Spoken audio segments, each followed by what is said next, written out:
Everybody loves to say they loyal. You know, I'm 10 toes down. I don't switch up.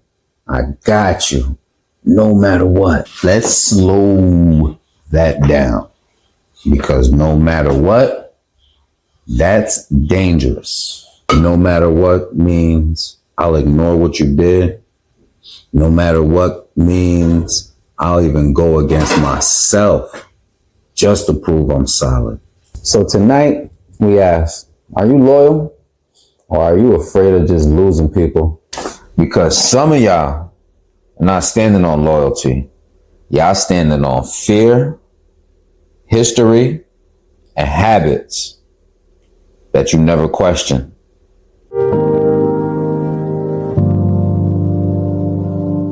Land your plane, land your plane, land your plane, land your plane.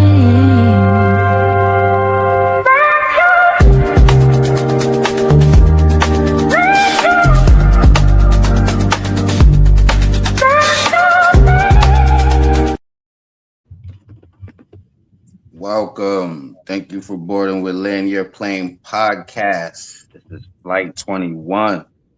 I am your pilot instructor, Della Nooch. The destination today is Loyalty Has No Limits. But I'm alongside with my flight attendants. Introduce yourselves. It's your boy Money Bag Extraordinaire. Put the money in the bag so extraordinaire. AKA Gemini. AKA Let's Get It.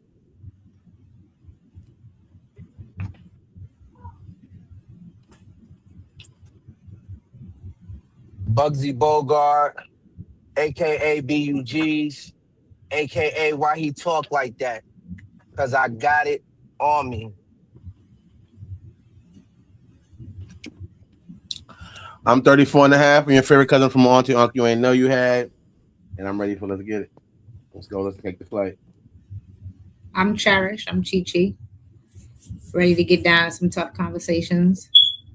That's it. Let's do it. Welcome, everybody. How y'all feeling? How y'all living, man? How's everybody? How was y'all weekend? Man, I woke up. You know me. I woke up today, nigga. Yes, sir. Grateful. No complaints. Happy going to see Michael Jackson on Thursday, so I'm hyped to see this movie. I'm ready to beat it. You seen the trailers? Yeah, I've seen all the trailers. I'm excited. Respectfully, shout out to Mike. Long live the king. Sure, let me get into this intro. Loyalty is often viewed as a binding force rather than a social contract. It isn't just something you do. No, it isn't just something you do. It isn't just something you do. It becomes a part of who you are. When you are loyal to a person, a group, or a cause, their well-being becomes with your own. It's a devotion because to betray the object, it is in a sense to betray yourself. Sacrificing your own peace or integrity for another is seen as self-abandonment. Real loyalty involves honoring your own boundaries while supporting others. Reciprocity and respect. From the intro I just read, what's your thoughts? I lead the conversation. I don't disagree. Loyalty starts and it ends with you.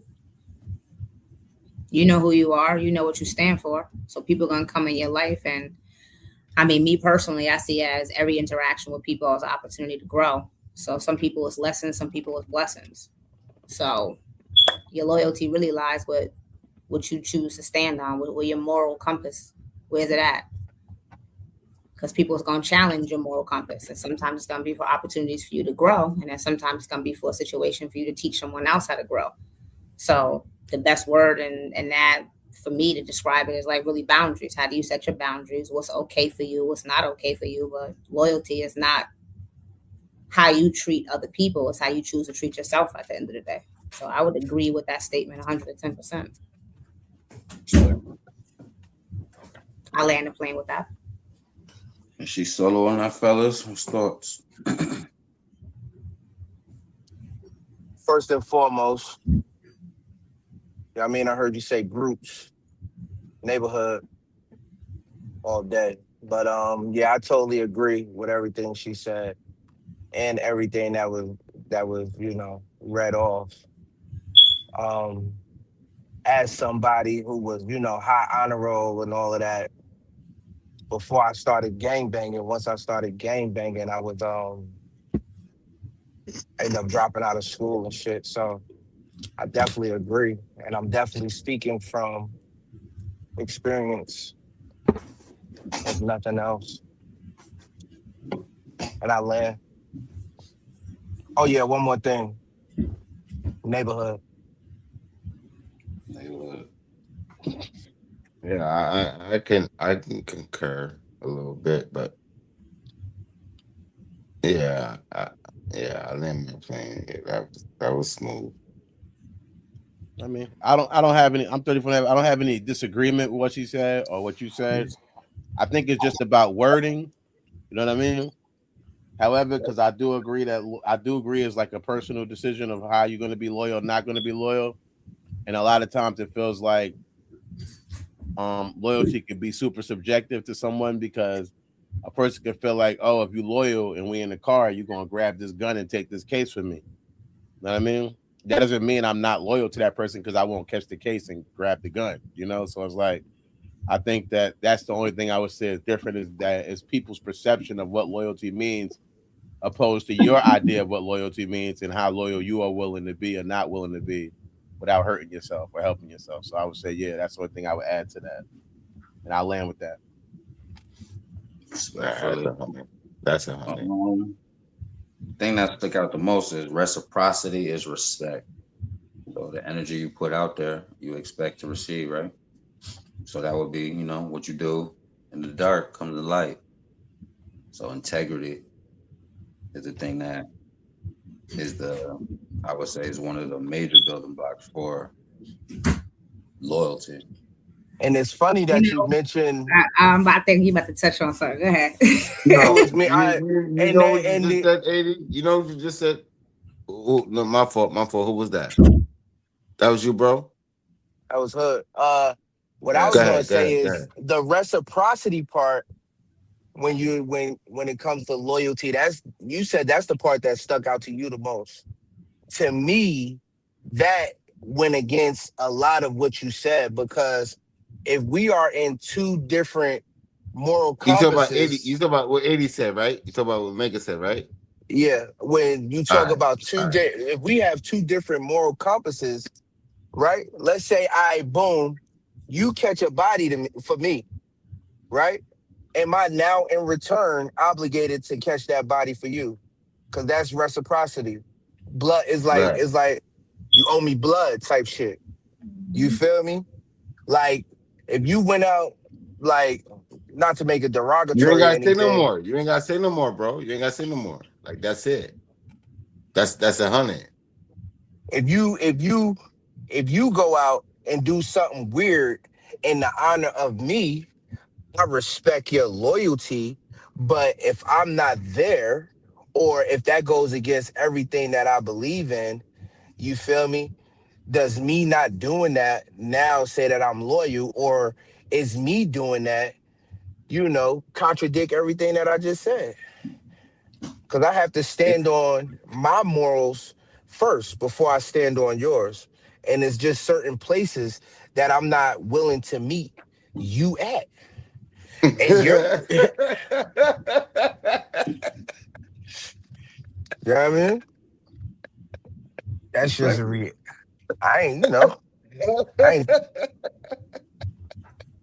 I mean, only thing I would add to that is that can change from day to day. Because maybe yesterday I was willing to do everything like you might have thought I would do. But now today I got a kid and I might want to change my life because I got a kid and do something different for him. Now you're going to see me as disloyal. Yeah, the word that stood out to me, Mega, when you kind of broke your point down, was you use the word expectation. And that's a funny word, right? You know what I'm Yeah. saying? That's a funny word, and people misinterpret that all the time. So you really, it's up to you to understand who you are, like I said, leading into any relationship or interaction with people. But it's more important for you to understand who they are, because you can't live up to somebody else's expectations of what they expect you to be for them. And that even goes in friendships. You know what I'm saying? Friendships, families, like whatever type of dynamic relationship that it is, like you can't be the same person for every person. You got to have a different type of relationship that you stand for with different individuals. So it's really important to understand what the expectation is in this relationship. You know, what am I willing to do in this situation? You know, how far does my love really go? Because at certain points, love could also be, or honor or respect or whatever you want to categorize it, that also could debacle a person. Making up my own words as I go along, but enabling is really like, you know what I'm saying, the reality of what I'm trying. Respectfully. So leading me to my first one. Y'all almost, you feel me? Almost ride or die friend asks you to lie in court. Is loyalty proven when you protect someone even if they're wrong? That was crazy. We Ride or can, die person. we can skip that one That because was I was reading Well, that hold one. up. No, I got it. that was Listen, crazy. I don't want you to skip it. I like that. And we can stay No. right there. No. Look, bro. Let me, the crazy part about it is the court part, right? Like, huh? That's Yeah, you. jump out the window. Yeah. Look, the crazy part about it is about the court part. I don't know It's any other scenarios scenario in to train it. it's scenarios in the court part. I don't condone it, but it's scenarios in the court part, right? You have to do what you have to do. But you know, the rest of it is like, what are you doing? Cause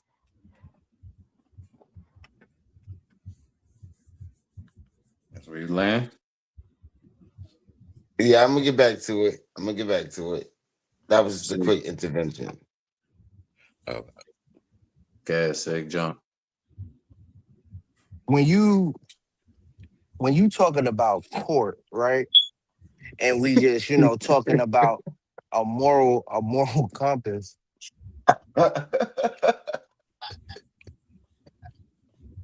Because we spoke about the moral compass, right? I don't agree with a lot of the rules that the government already set in place anyway. You feel me? And you know how I give it up. You remember I went to court for CeeLo, went in there, right? Straight to their face, straight lie. Nah, I don't know nothing about none of that. We was good. We was chilling. You know what I mean? So when you talk like, I don't think that part is that doesn't relate to everybody. Gotcha. And I don't think anybody in this room right now thinks criminal charges is justifiable. Okay, what do I do with this? I mean, if you ask me, the only crime in the world is a thief and a liar. So you know what I'm saying? If you're not a liar and a thief, then you're really not committing a crime. But you know, the court of law got their own book, and they tell you a million things is a crime. But if you ask me, if you ain't steal something from somebody, and my personal one is if you lie, you know what I'm saying? That's just between my relationship with you. You don't give a fuck what you do with somebody else. If I ask you a question, I expect you to keep it a buck with me because I'm gonna keep it a buck with you. You know? So Respectfully. I would Is say loyalty I proven when you protect someone I heard even the if they're question. wrong? I would say that Mo's next. I would say yeah, he said Dirt. I'm Dirt. That's my name. But yeah. So he was saying that I would say definitely because the courtroom is not like going to guard or something like that. I don't really see it because it's so illegal itself. Almost like Chi touched on, they got so many different things that I might not even agree with. You know what I mean? So it's like I might feel like, all right, yeah, this person might be guilty to them, but I don't feel like they're guilty myself. right. You know, so I'm gonna try to help them get out that situation because also, like I was talking about this other day about something. just because I do think a person's guilty or not guilty doesn't mean that I think they should get the punishment they have lined up for them either. They might have a punishment that's lined up. I don't think that recommends the guilt. You know what I'm saying? So, yeah, I'm gonna, if you know, in a place where I might not get in trouble. Yeah, I'm gonna do what I can do to help them out, so I can get them where they got to get to, because I want them to get there. You know what I mean? So yeah, that's my peoples. I'm gonna help them out. As long as I ain't gotta, as long as I feel like I could do it, I'm going to do it. Why wouldn't I? Why wouldn't anybody help a person when they saying, you know? And I guess unless, like I said, unless it puts you in danger in some way, shape, or form, that's the only way you could justify to me not doing it. I'm about to say, yo, and you want to pop out? Send the link right quick. I missed the question when I died off. I was just piggybacking on Sigio. What's your name? Yeah, Sigio. Sigio. Yeah, you got it right. I got you. Is loyalty proven when you protect someone even if they're wrong? The scenario was a ride or die friend asked you to lie in court. I mean, yeah, when it comes to the court, like, it is what it is. I ain't God, you know what I'm saying? But when it comes to my relationship with that person, you know, I'm gonna look at them if they wrong and be like, nigga, you dead ass wrong. I'm gonna read you your rights, nigga, if you ever in your life put me in this situation again. But if it's something I could walk through and make sure that I could hold you down so that way you could be a better person, because I know that I have more faith in myself with helping you be, or supporting you on your journey to choose to be a better person compared to what I got in the system to put you on a bind and expect you to come out and be a better person. So yeah, nah, that right there, that's not even a question. I'm gonna say what needs to be said if I know that I could stand on what I'm saying. If I could back up what I'm saying, like, yeah, you're gonna have to prove me wrong. Facts. I'm a listen. This is what I'm saying right here. Respectfully. If that's my nigga, I'm gonna use my own scenario. Fuck the courts, right? If my nigga, let's say we in the club anywhere like that, you feel me? And he just snuff a nigga, right? Off a GP, I'm snuffing the nigga too. Right, wrong, or indifference. I believe the loyalty part, as far as the scolding part of the loyalty, that will happen in behind closed doors. And that go with damn near any scenario. I don't give a fuck what it is. I'm not calling my nigga out in front of nobody. I will tell him in private quarters. But in public, nigga, I will say exactly that. I don't care if he's right, wrong, or indifferent. I'm riding with him. Oh, well, you know that didn't happen. I don't give a fuck. I really don't. Point blank, period. Tell it to somebody who cares, because I don't care. Well, you just riding with him because he wrong? Yes. Now what? You feel me? When we get, I'm not, that's my perspective of it. And that go from court, street, his wife, whatever, nigga. In public, yeah, that's my nigga. I'm riding. And I land. Nah, respectfully, that was about to be my sentiments. In private, gotta give you that work, my nigga. Don't ever jeopardize, or you feel me, put me in that position where it gotta be a choice. Don't do that. However, in public, ride or die. We gotta. What you talking about? I don't know what you talking about. Public, I don't know nothing. You feel me? Yeah. And respectfully, you not gonna be able to tell me nothing. I want to hear from him. Oh, well, you know he did. I don't give a fuck, my nigga. I'm about to snuff you. Like, what are we doing right here? What are we talking about? Please stop. I'm about to Relax. snuff you. I'm about to snuff you. And you want to tell me how wrong he is in this situation. Yo, get the fuck on, nigga. you better guard your girl. I just told you I'm about to snuff you. Sonny Moon, you just entered the building. Did you you caught the scenario? You caught it? The question, or want me to read it to you? Read it for me, please. Ride or die friend asks you to lie in court. Is loyalty proven when you protect someone even if they're wrong?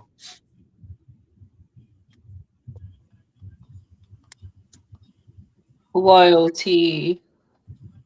Because you're talking about paperwork. I'm sorry, I'm from California.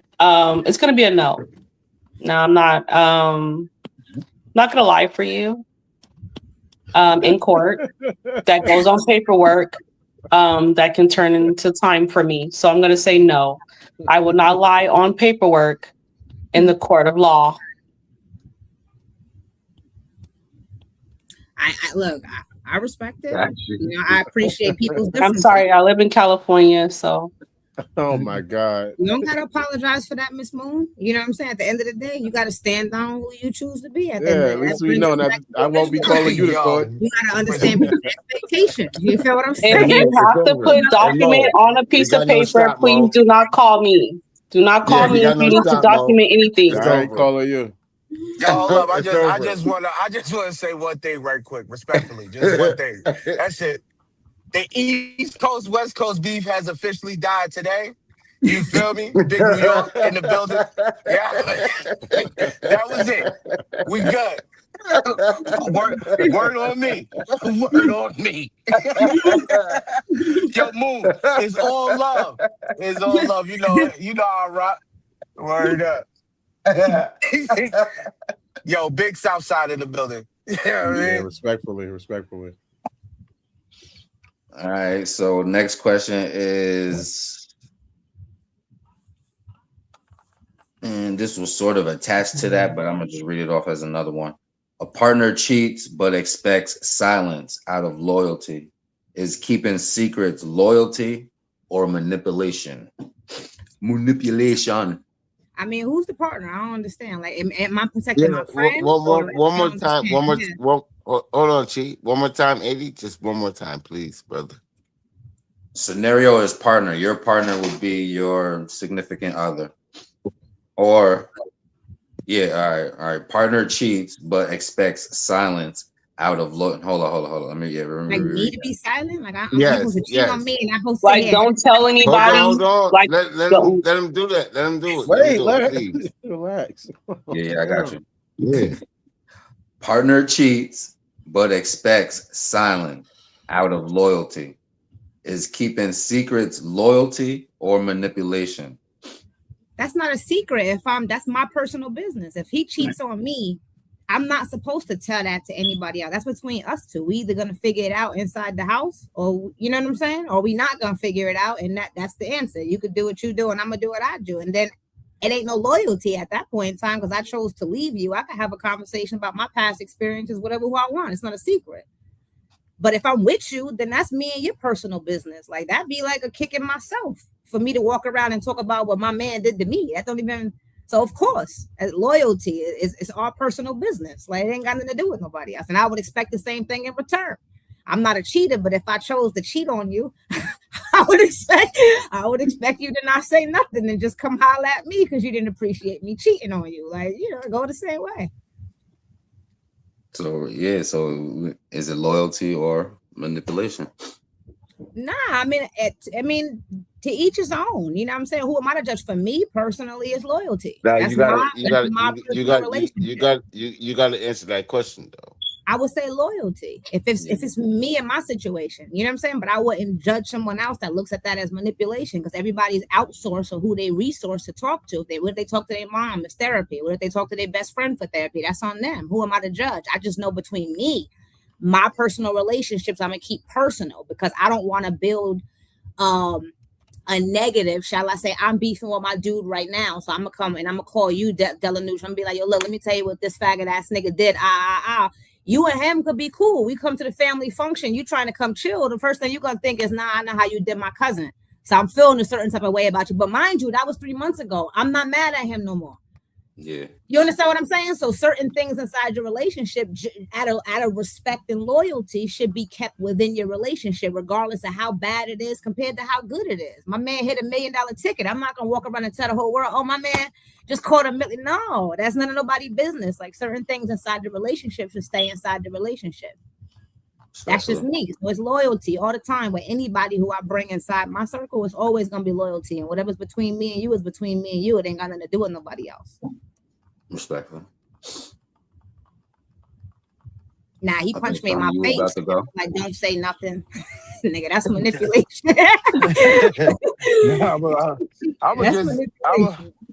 Yeah, I'm not gonna tell nobody, but there'll be signs. There'll be signs. Yeah, I mean, Thank you. she'll Thank she'll you, she'll end brother. up she'll Thank end you, up brother. be telling more people than I will. Yeah, I mean, yo, why's your stuff on the front lawn like that? What's going on? you mo- you moved out. What happened? there'll be there'll be signs.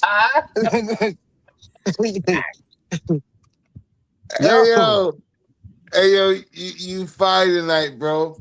That's my word. You fired tonight. I can't say shit. Bro's fired tonight. Well, Yeah, he it'd be shit on so, the front lawn, there will cuz. be several signs.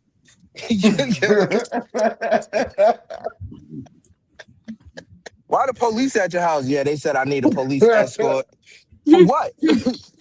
Yeah, I just yeah. get nothing, you know. I land my plane. Real shit. I land my plane. Sonny, you was about to jump or dirt? I'm gonna say it could be either or, depending on the situation. Again, like Chi Chi said, it is a thing between me and the partner. So that could become loyalty.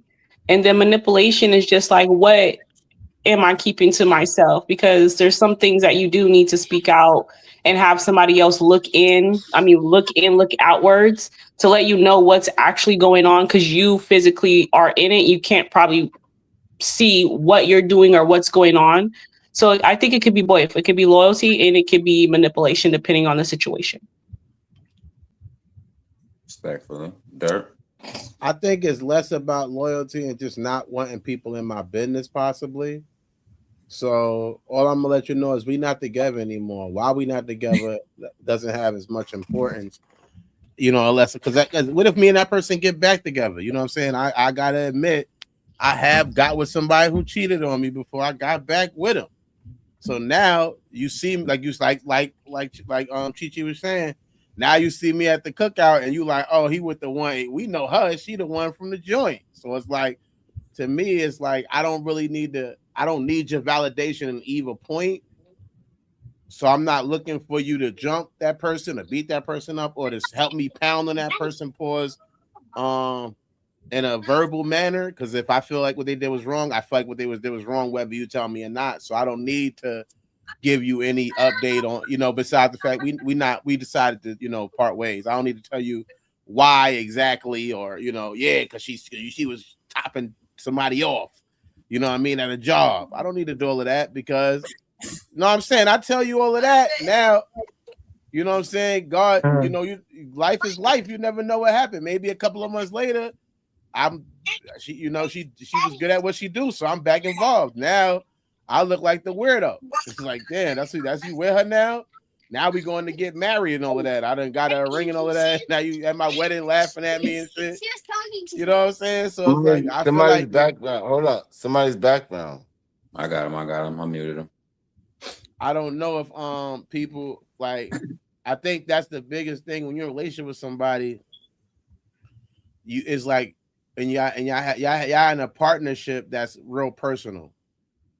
And I don't need outside people to have that much information in what I got going on and why I don't have it going on, because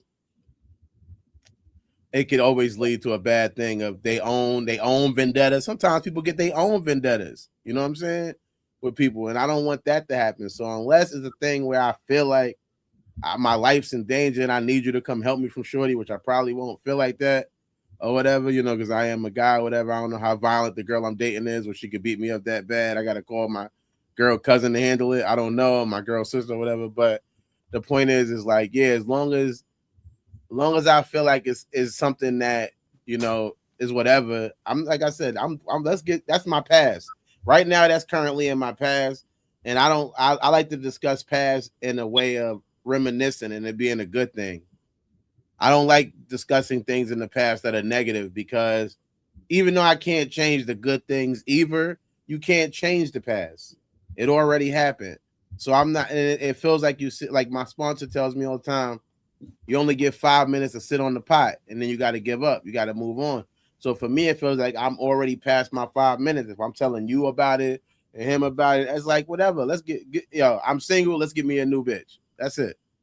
I'm not with her right now. We not together. We broke up for whatever reason. We not together. And what's the ins? If you, I'm gonna be thinking you kind of nosy if you trying to figure out all the ins and outs. What you need to know the exact breakdown of why we not together. We are not together right now, or why y'all not together? What happened? We not together. It ain't work, nigga. Like, where the new bitches at? Let's go somewhere. Let's go get some new bitches. Like that's it. Like what the fuck is going? No, I'm just saying. Like, why are you asking me so many questions about the past? Like it's over, nigga. I'm not with her. You don't see her here. I'm getting the tattoo covered up tomorrow. Let's go. Let's go do that. Let's go get the tattoo covered up together. We ain't got to worry about her no more. It's over. Because yeah, I don't feel no need to be involved or even involve somebody. That's why I'm gonna land with that. Respectfully. I would say to touch on what everybody just said is basically exemplifying respect for privacy, though the utmost. You become a vault for a person that they feel safe. Is only when it's multiple and it's a lot of secrets is when that is the manipulation of it. Because now these things are weighed heavy over you and used as almost gaslighting you. You dig into thinking that now you owe me your loyalty because of these things I share with you, which is the manipulation part. The loyalty part starts with probably one or two that you could, that are near or dear, something that nobody needs to know, just me and you. You feel me? World don't need to really tap in on this. That's when it's multiple, is when it becomes kind of out of order. You feel me? Second question is, have you ever stayed quiet to keep the peace?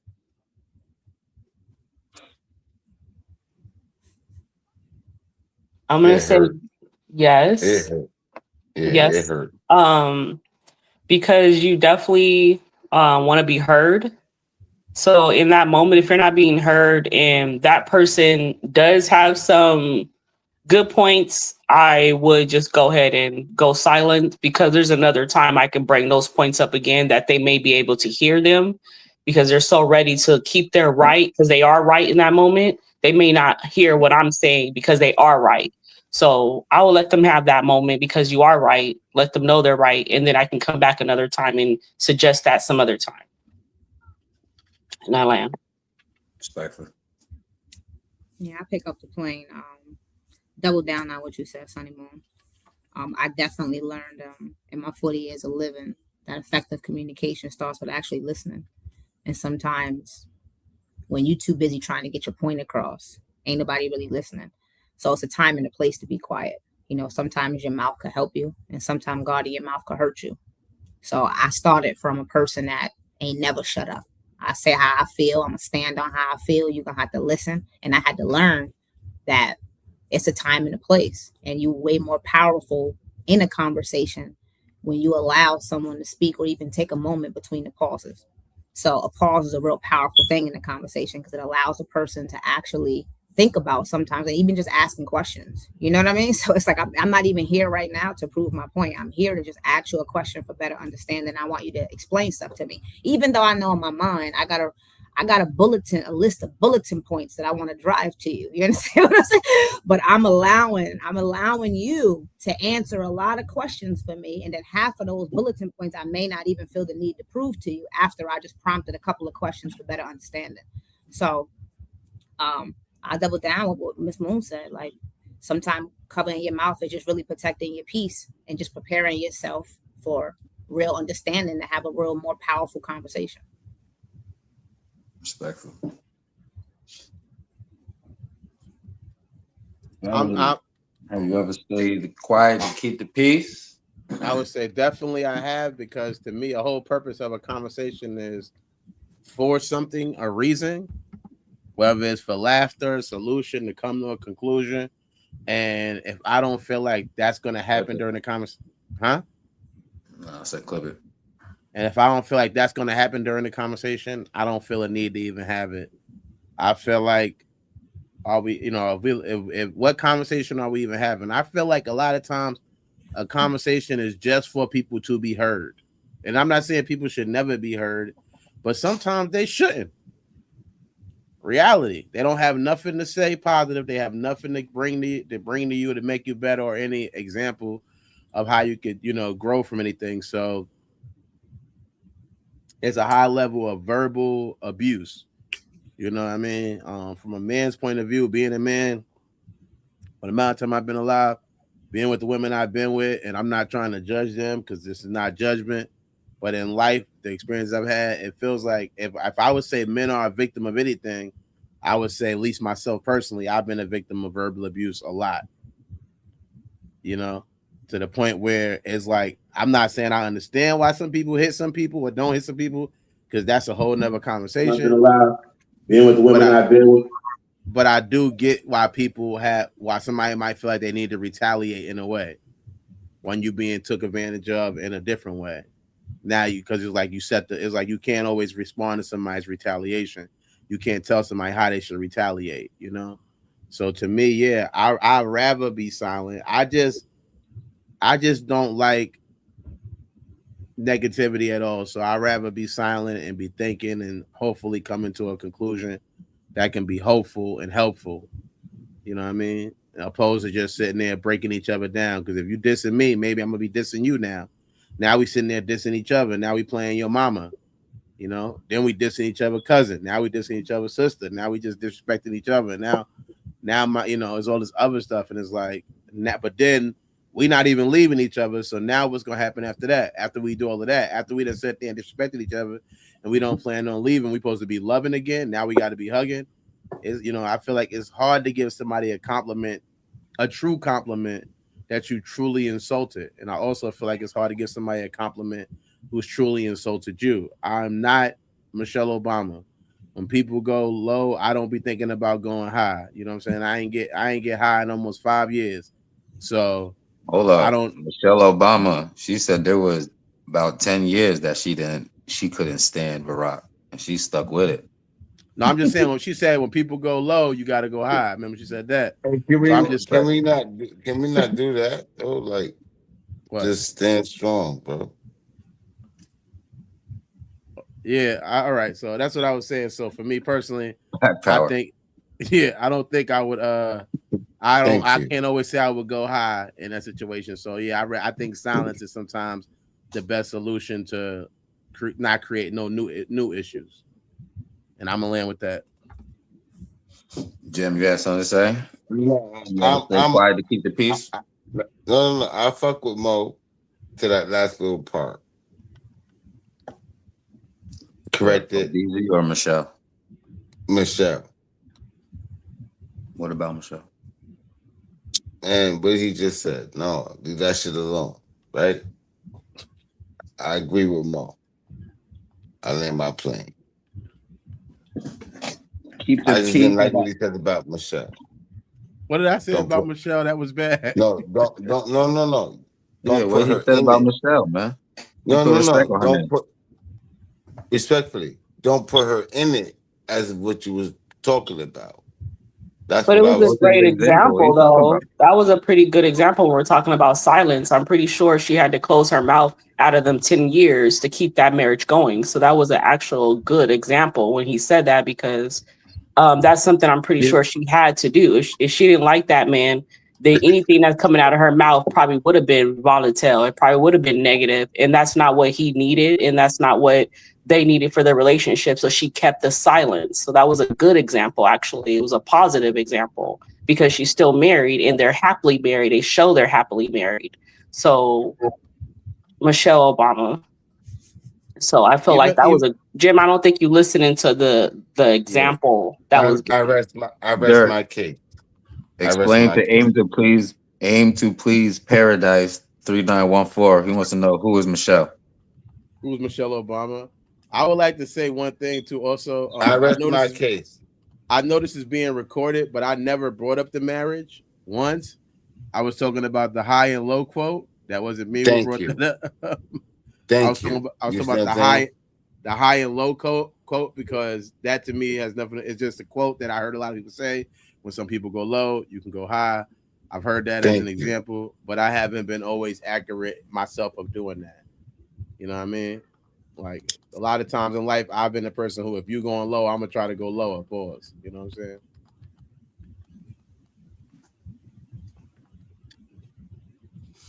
Six still in the building. Have you ever stayed quiet to keep the peace? Who, me? You's a funny nigga. Oh, yo, son, I ain't no damn man. God gave me a mouth to talk. Respectfully. Keep the peace. No. To listen, yes. But I'm not going to let something slide because, oh, I don't want to bring it up because it's going to cause drama. I feel like people who do that are emotional cowards. And that's something that I used to be. I didn't know how to use my words in order to articulate and get my point across. So I would walk around and be quiet. And do I have to be disrespectful with my approach or with my delivery? No, but you about to get this work. In the famous words of Loaded Lux, you about to get this work. Like Chi said, yes, I have plot points, I have bullet points, I have written whole essays in my head, all of that shit. And I promise you it wasn't for no reason. So when I come to you and I ask you about it, yeah, I'm gonna let you get your shit off because I can wait today. You feel me? Back in the day, I couldn't wait. I would just scream on you, boom, boom, boom, boom, and walk out, storm out like Kevin Hart.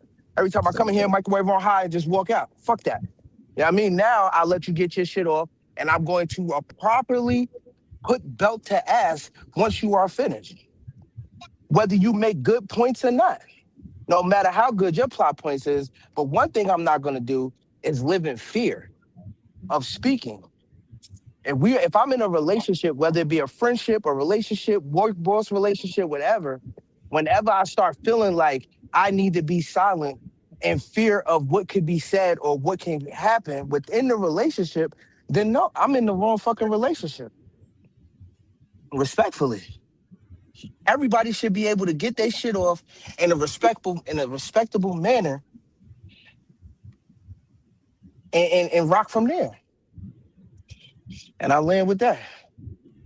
I agree. I didn't have the words, but those are the perfect words you use. Emotional coward. That's what I was, because I was keep it too peaceful.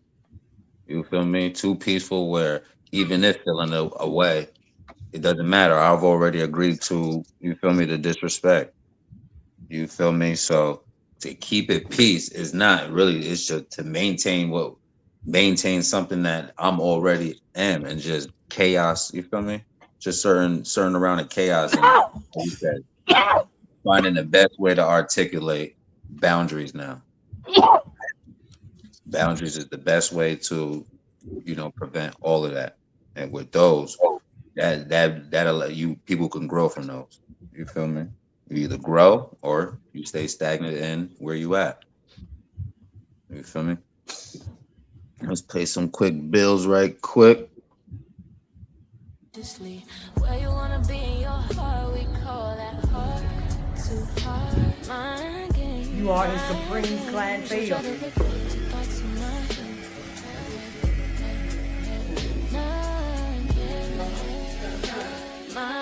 You are talking to Vanessa.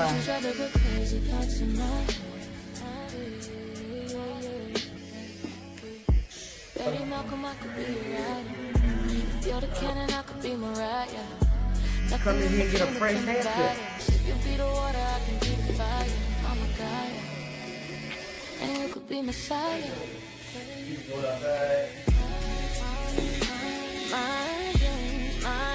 In other words, leave that in your different person that you came in.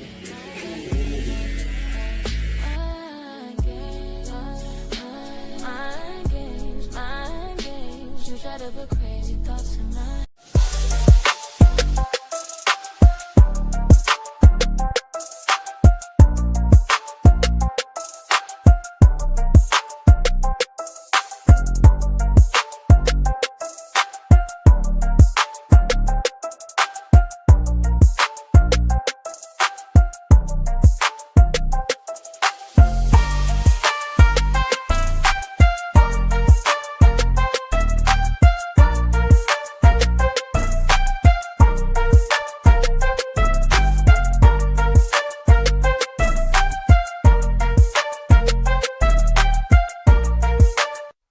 look for something to eat and you want something with just a little bit more flavor, go to Ivory's Flavor Jamaican Food. It's located at 417 Georgetown Street, number 130, Lexington, Kentucky. Get you some food with some flavor, man. Get you some of that Ivory flavor. Tell them 34.5 sent you.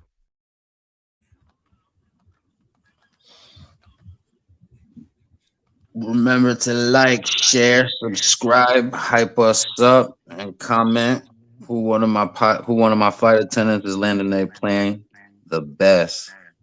My son aim to please says what he said. Nah, I was never like that. He was never an emotional carrier. You always spoke out, wilded out. Got you. Next question is, oh yeah, I touched on this earlier, but let's see. Friend starts beef and expects you to back them publicly. Is blind loyalty real loyalty? I should have did that one when y'all said that. Is blind loyalty real loyalty? Yeah.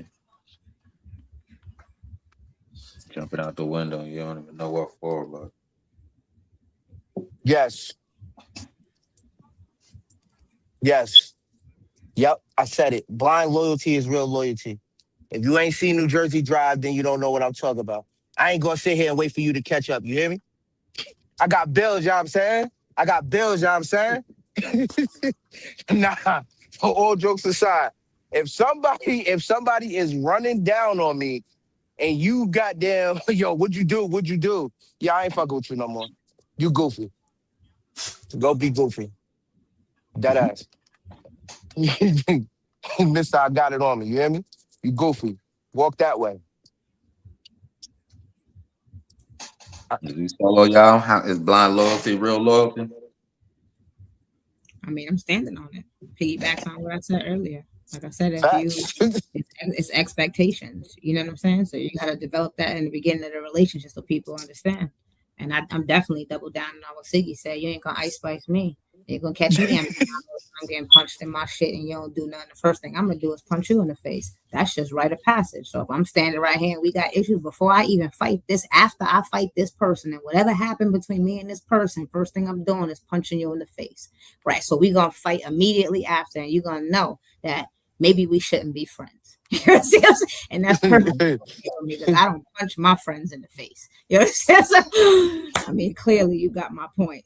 So yeah, no, I'm standing on that. Whatever the issue was, we can figure it out after we tussle, and then we're gonna talk about it in the car. Yeah, what the fuck these niggas run down on us for? Like, what the fuck happened? Like, I'm gonna figure all that out in the ride home, but I'm not trying to figure it out while somebody's running down. I'm not gonna be asking, hey, what happened? Why you punching my friend in the face? Like, no, I'm just not built like that. I had to stop myself from my old ways of hopping out in situations that didn't even have nothing to do with me. But as you age, you mature. Because I was the one that pulled the street over. See somebody getting jumped. I'm yo, hold up, stop. I'm stopping it. I don't know what you're jumping this nigga for, but clearly you got it. The fight is over. You understand what I'm saying? Yo, go ahead, go that way. Like it's just to me, it's the right thing to do. It's not even a question. It's a guarantee. So I was the one that was defending the niggas that was getting bullied in school. I was about to say that. That was me too. It is what it is. I'm not gonna sit here and watch somebody get picked on, just like I'm not gonna sit here and watch my friend get beat up. Like it's second nature. Like we'll figure it out after the fact. And you know, like I said, you age and you learn and you mature and you realize that some battles ain't your battle when it comes to hopping out on niggas that you don't know. But some people just wired that way and some people ain't. And I don't judge anybody that ain't. So hold on, I just want to touch on something before everybody speaks. That I forgot all about the Ice Spice thing. That yo, son, real rap. Don't Ice Spice me. You're not gonna Ice Spice me. You know what I'm saying? I think we still gonna be cool. That's the reality of the situation. Her friend just sat there and let it all go down. If that's what type of time you want, yeah, you could keep that. If you asking me if I prefer blind loyalty over that shit, nigga, most definitely. Respectfully, yes. That was set up. That was set up. Shorty should never even got a chance to try to school her ass in the seat. Like, what are you trying to move me over for? I don't know you. Fuck out of here. You're not sitting down. That was set up. That was set up at its finest. That was a setup. You know, it happens. I won't even say it's a setup. That's just how they give it up in the West Coast. You know what I'm saying? It's all about colors, and they see certain shit, and that's just how they operate on that side of town. So I I wouldn't just necessarily. could have looked like somebody too. She went to that girl seat first, That's what like I'm as saying. they knew Like, each yeah, other. Shorty should never let her sit down. That should have been the Yeah, alarm right then and there. Like, I don't know you. Why would I let you scooch But next to at the me? You understand what I'm saying? I'm gonna keep it that's a the hundred. crazy shit. I don't think it was a setup. I just think that Nah, me neither. when How you you find out put somebody pussy, it's usually too late. And that's all I'm gonna say on that. I don't think it was a setup.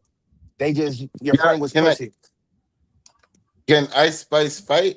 Is there videos She of tried she to. She fighting I with tried to him? fight. mean, she wasn't She scared tried to to fight. fight. You know what I'm saying? At the end of the day, Tried you to. learn to fight as you fight, but she wasn't scared to fight. It looked like she responded and she did what she had to do. The moral of the story is like it's the person that's next to you whenever you in a situation. So The I wasn't next to you to say, person. you know what I'm saying? I don't The know if she was girl, trying the to knock girl, the somebody else girl, sleep, if she was the trying to, but girl, it the looked like she girl was scared. walked over. Look, the girl walked over and sat next to the friend. That was the problem. That's That's what what I'm saying. confused The me. friend was the problem. Yeah, that shit confused me. Yeah. So, like Siggy said, yeah, I'd rather have blind loyalty than figure it out later. You know what I mean? Like, I ain't gonna watch nobody get taken advantage of in front of me, and I'm definitely, whether I know you or not, and I'm definitely not about to watch my friend get taken advantage of. We'll figure it out on the ride home. I think that I agree loyalty with comes. that. Blind loyalty. Go ahead, Dirk. I was gonna say I think that I'm about to loyalty. say that's three. Three for I blind was loyalty. I would say it definitely comes with a level of trust already. Like I know if I'm out with Sig and somebody, and I ain't gotta be over here to hear what happened. If somebody was to start swinging on him, I know I know he ain't. You know what I mean? It ain't right. They wrong. He's not doing nothing crazy. I think. Yeah, and so yeah, I think that it comes from some level of trust in the person you already being blindly loyal for. You know. Absolutely. Those expectations in the beginning of the relationship. As we spoke on in the beginning of this cast, you got to understand the expectations in any situation. You got to know who you're dealing with before you choose to deal with them. And if you don't, then the joke is on you. So I know who I'm dealing with, and I know what I'm involving myself in before I even get involved. Really, it's not like I'm so like, what is this going on there? I don't need to really know what's going on. Yeah, I might want to hit the explanation later, but I know he ain't gonna tell me, oh, it's because he stepped on my shoe.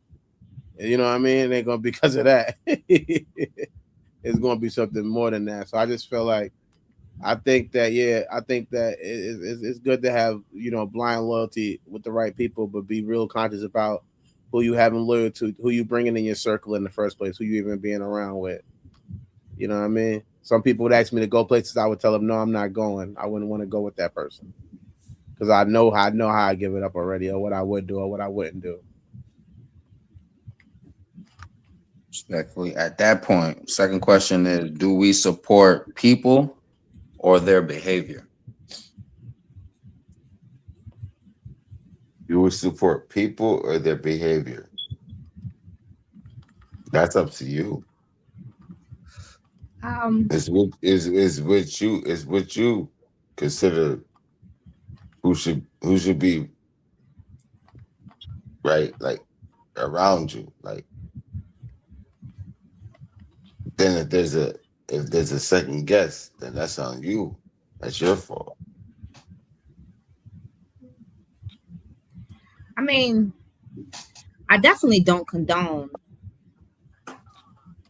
behaviors that I don't agree with. You know what I'm saying? Like, so But I you have to, can't control it. I have to You can't see your look. behavior to get to know you. My thing is you can't control it. You can't control it. Right, You but that's allow it to be around you. You can't control it. It's up to you. You're the final it, because it's your life. So and then okay. that and then and then Hold on, and then and that you said you can't. You said you allow it to be near you, but you can't control it. You should be able to control what you allow you near you. can't because So why? you know the person, and you know that you don't want this person around you, but you love the person, and you grew up, but you still be like, damn, bro, and you talk to the person like, man, nigga, I wish you could just see it my way. Just don't do that. For me, and I cut people off. I don't have a problem with, cutting people off. So I could meet you right now and I need to get to know you, right? So of course I'm gonna trust you to a certain extent. So for face value, I'm going with who the person is. I'm choosing the person before I really understand your behaviors.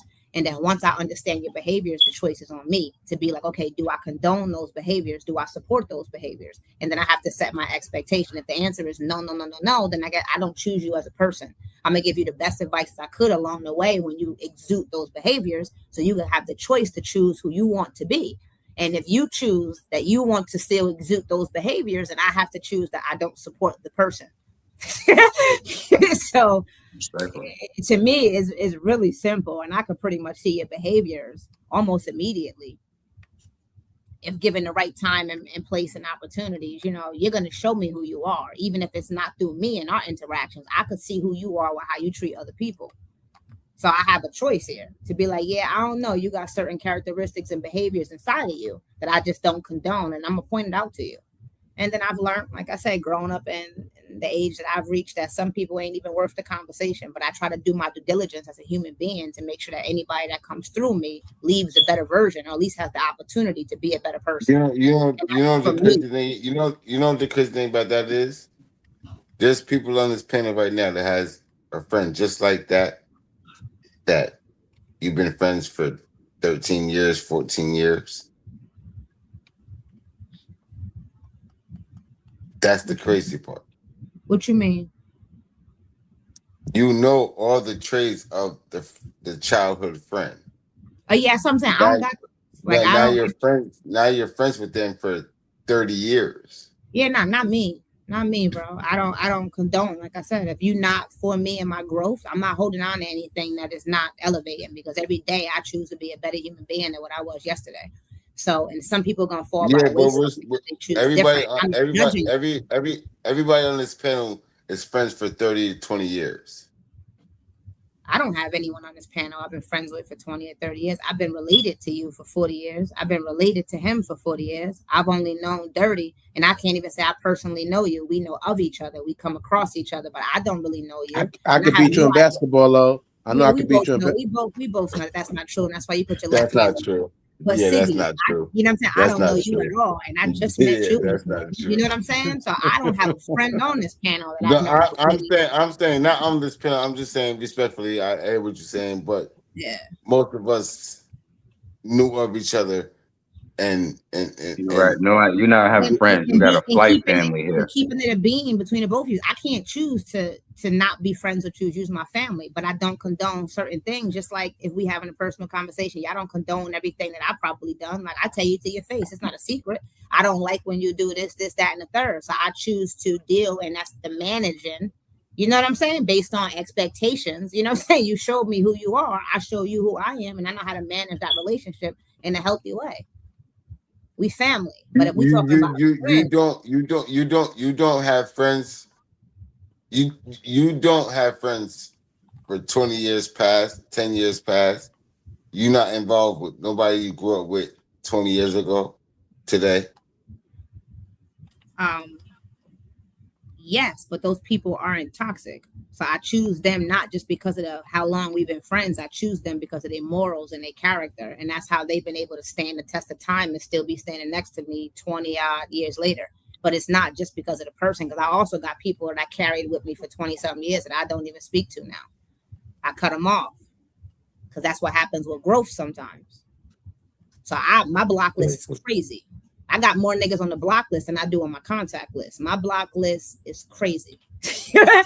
I will cut you off and don't even think twice about it because I know me. And it's not about you. I'm not cutting you off because who you are. I'm cutting you off because I know me. And I know I'll respond to your behaviors. So who am I to get mad at you? I can't change you. But I can control who I choose to be. And I'm not allowing that to step in front of me because you're going to trigger something inside of me that I don't even want to trigger. So I'm going to cut you off. And if I see you, we'll talk about it if I ever see you face to face. But access to my phone, my personal space, you can't get that close to me. Nah, I choose, like I said, the behaviors influence the choice of the person. Exactly. Sonny, do you support at some point? Do we support people or their behaviors? I'm gonna say people, because if you're gonna be blindly going after, sometimes those actions are gonna be negative. So it's gonna be the person that you're really you're gonna be giving that loyalty to. So I'm gonna say the person. Exactly. Yeah, I would say through my learning and through my journey, it's been people. Because everybody that I've always been around, they have kids. I don't have kids, so my lifestyle could be different than theirs automatically. So I've always done things and did things that's based around the people that have, due to their lifestyle, due to them, not their behaviors. I'm not out with people that's always partying, even though I like to party. I'm not out, you feel me? Um, in certain places where I could be, I'm not. You feel me? So a lot of is not even so much their behaviors, because like I said, I know I'm capable of me and my resonance. Dig? So that's how I like to, basically that's how through my journey has been based on supporting people. You feel me? Next question is, your boss Hold asks up. I you was to going cover. let me answer that Go ahead, right jump out quick. the window. Go ahead, jump. It's AKA I got it on me, right? I just want to say thank you to all of the people who are still friends with me, because I am that character that was presented within the question. I missed it, Mr. Spontaneous. I heard what Dirt said about if somebody stepped on my sneaker, I wouldn't pop on them. That comes with 8 years of recovery. I did not used to be that person. So the people who stood by me after hearing all y'all answers, how y'all would cut that person off, and none of y'all did, I just want to say thank you, and I appreciate that. That's it. I land with that. Respectfully. Safe landing.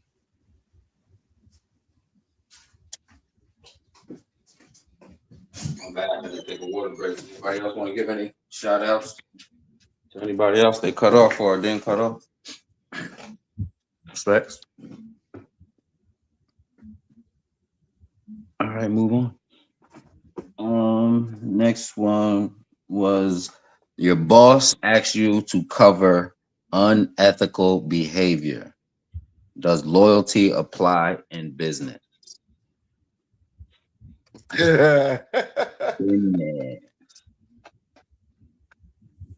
Again, if it's anything that's got to be written and that I can go to jail or get fined by the federal government, then that will be a no. We're not going to be loyal. And yes, they do have things, probably not as that extent, but a lot of businesses do start to push things onto you later on within your business rights. So I do believe they do that. And I would say I wouldn't be doing it for them if it comes with federal problems. Respectfully. Yeah, I go back on that. Only person I'm risking my freedom for is for me. Outside, like I said, my kids and people that choose loyalty for Who's me. that? I never had a job.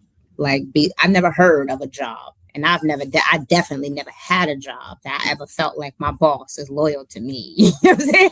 I mean, I don't know what kind of jobs that y'all have experienced, but I've never had a job that made me feel like, you know what, I'm gonna hold Cherish down regardless of what she do. I've never experienced that, so I'm here for an exchange. I provide a service, you provide a check.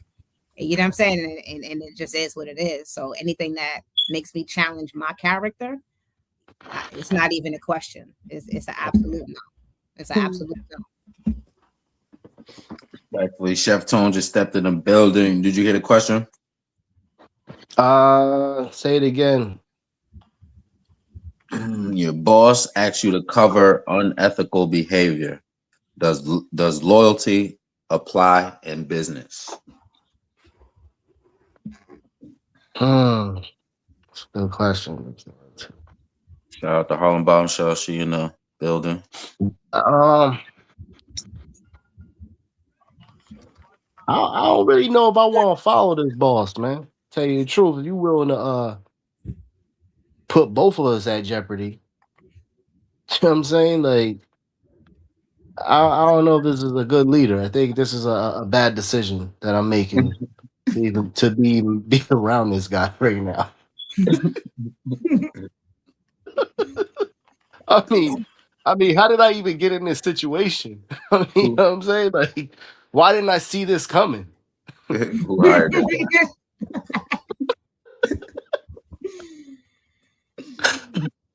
guy? Yeah. So, it's a bad choice by me if I stick around. So, nah, I'm good. Yeah, I ain't fucking with him.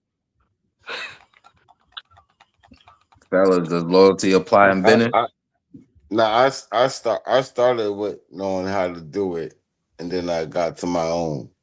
You feel me? And then I got to the work. So no boss for me. I don't like that. I don't like that shit. I'm gonna keep it 100. All right, Mister, I got it on me. I feel a lot of cap. You know what I mean? Oh, from who? No, I had jobs from though. Who? Look, I had jobs, bro. Listen, for anybody.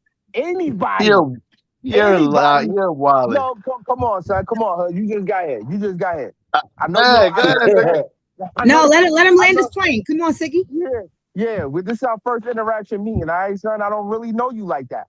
But what I'm saying is, this nigga's crazy. Nobody talks. Hey, listen, real rap.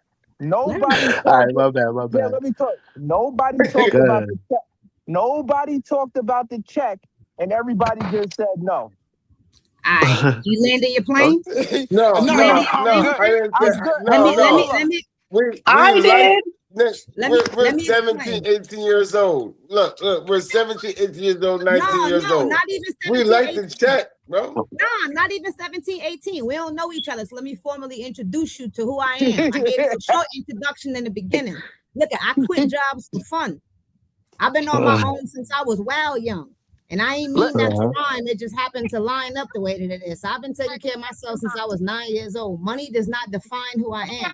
And if you don't believe me, you check my resume and ask all the bosses. I walk into jobs and orchestrate and structure shit. If you're not willing to operate on a level that I'm telling you that this is the more efficient way, I promise you, I'll sign my 2-week notice right here and then take my vacation days for my other 13 days because today will be my last day coming here.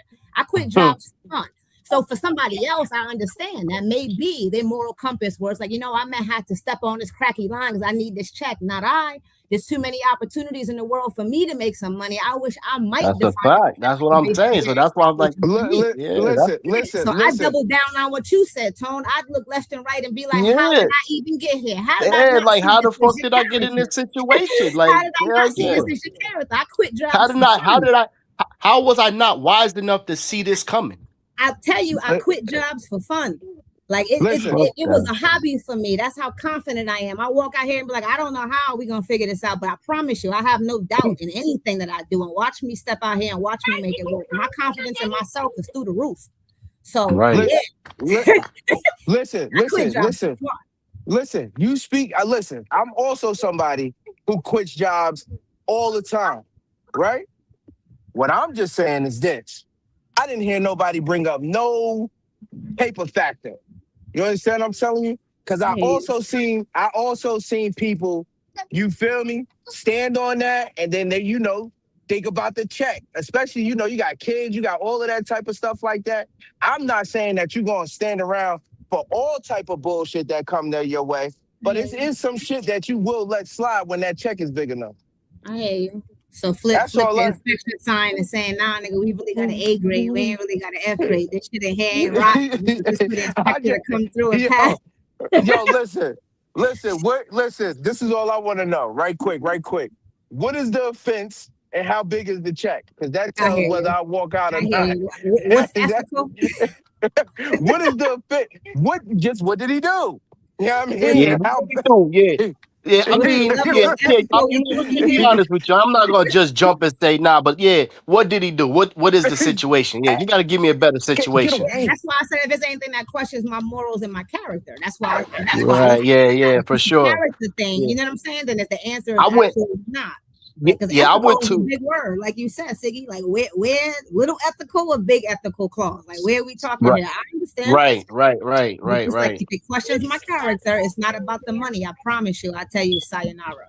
Like Oh with yeah, a smile on my face. most definitely. Most definitely.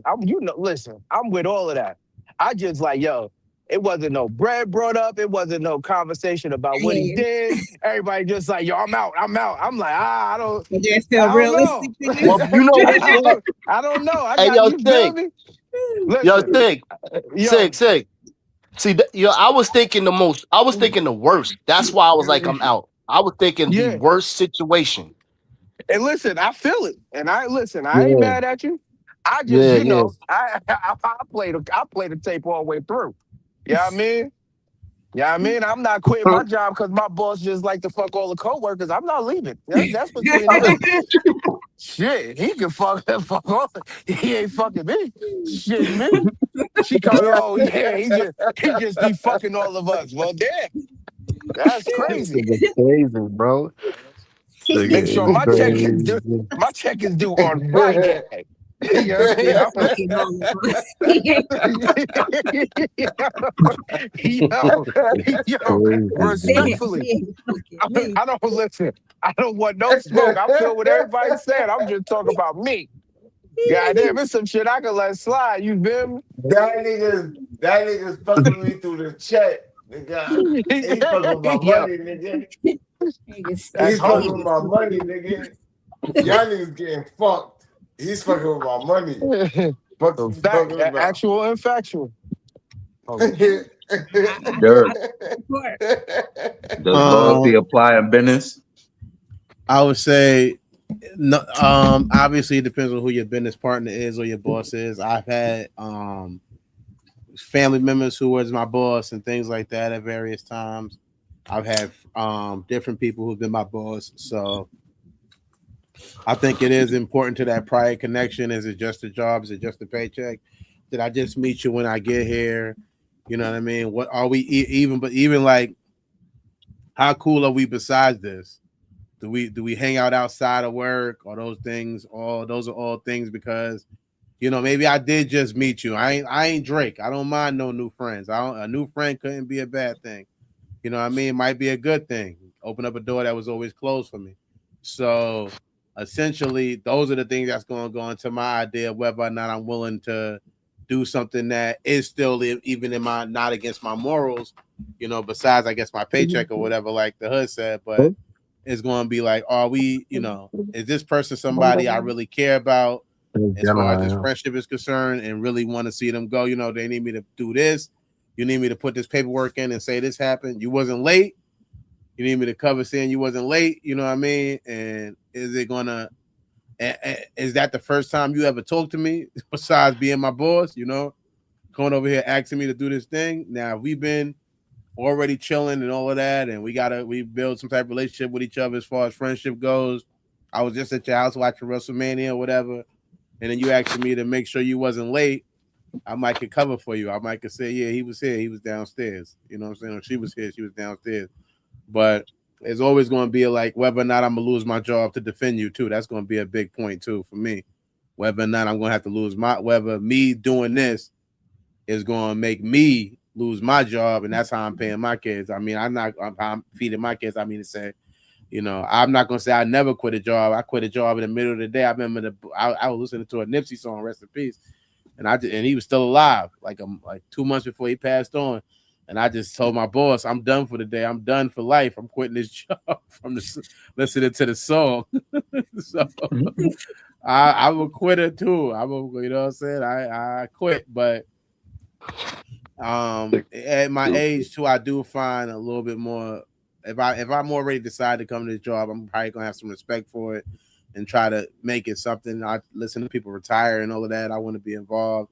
And I'm also going to wonder why you want me to be involved in some dumb shit anyway. Why you need, you know what I mean? It's just, And it's the same thing like with the court of law too. It's the same thing like with the court of law where some of the stuff I don't agree with. So I might not even agree with the thing that he, you know what I mean? They trying to get him on. So or her on or whatever. I might not even agree with the way they playing that game. So I might be already on his side already. So it's but I think it to be expected is almost kind of crazy on any loyalty should. Yeah, I think that's one of the first things you touched on too, and I know that Chi touched on that too. Like, just expectations of loyalty can ruin it. If you just thinking, oh, this nigga was at my crib watching WrestleMania, now he going to rely on this. I work with mentally disabled people. A lot of the paperwork we put in is considered a legal document. And I shouldn't even be doing this because this is saying this isn't a legal document, but it's considered a legal document. And you might want me to write something on there that says, something that didn't happen. And that can lead to, me being arrested and not just losing my job, but being locked up or something. So, I'm really conscious about, I'm an older person. I don't want to get a life sentence over some bullshit. Or, not to say you get life a lot, but I don't want to lose my job and everything I got, everything I worked for, just because you can't do shit right. You know what I mean? So I think it's all about it. It's just there shouldn't be no expectations of you saying I'm not loyal, because I'll be the nigga who I might not sign that paper for you, but I might be the one that drive you to your next job interview. You know what I mean? Or be the one in the office arguing with them about trying to, well, not even arguing, but maybe debating with them about why they let you go and how you got so much of a good reputation they should have probably kept you. So I just think that's why I'm saying, yeah, like, people shouldn't put expectations on loyalty on when you ask them for somebody. I think that's the point I want to make, and I'm gonna land with that. I'm gonna say that is when you ask somebody to do something, don't take a no always as them not being loyal to you.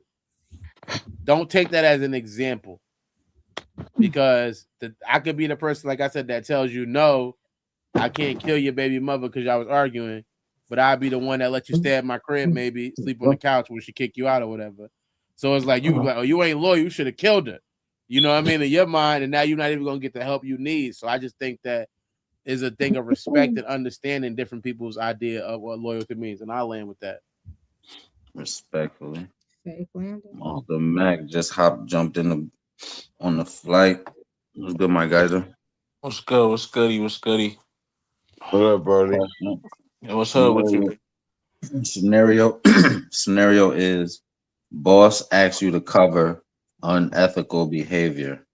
Does loyalty apply in business? There's a no. There's a yes and a no to that. There's a loyalty to the job, but there's a no to anything unethical. Like, for me, I'm a truck driver. I'm not driving if my truck is unsafe. So, like, a lot of times they'll like you to uh just take the load, but that's your license on the line. If you riding around, truck is unsafe, that could be a 10, 15, $20,000 fine. In your life, So, nigga. exactly. On top of that, you know what I'm saying? So it's like there's a line you have to go with it's like, nah, I can't do this because of whatever reason. But no, I can't do something unethical. Like, and you can't be mad at me about that, because especially with my job, like, we could kill people, so, and ourselves. So no. Alhamdulillah. Respectful. Does loyalty apply in business? Man, RIP Rockadon. I used to be signed to a record label, Rockadon Records. And there was a lot of, stuff, unethical behavior going on. You feel me? And I was loyal to the people that was in it. I was loyal to the business. You feel me? Even though what was going on, I don't agree with today. You feel me? I had to grow in that, but at the time, that's what was going on. So I was loyal to that at the time. You feel me? There was no ifs, ands, or buts about what is going on, what is wrong. You couldn't tell me. You feel me? Like I said, just what did he do? You feel me? That's how I was on it. I was naive to this shit.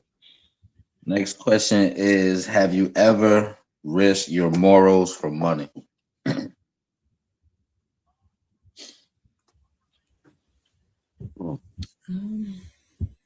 I would say money. I would say I might have not risked my current morals, but in hindsight, the morals I possess make me feel differently about it. So at the like when I sold drugs and shit like that, I didn't feel nothing was wrong with it. I didn't think I was hurting people. I thought those people wanted it. I felt like I listened to that as a Tupac verse, well, song was a line where he says, you got I made a G today, but you made it the easy way, selling crack to the kids. I gotta get paid. I wasn't selling crack to kids. So in my mind, I wasn't making it the easy way. You know what I mean? Like I was selling it and I never met somebody who didn't smoke crack and said, "Here goes some crack." Everybody I ever sold crack to when I sold crack, they already smoked crack. Anybody I ever sold dope to that did, they already did dope. I wasn't nobody turning nobody out to get customers. You know what I mean?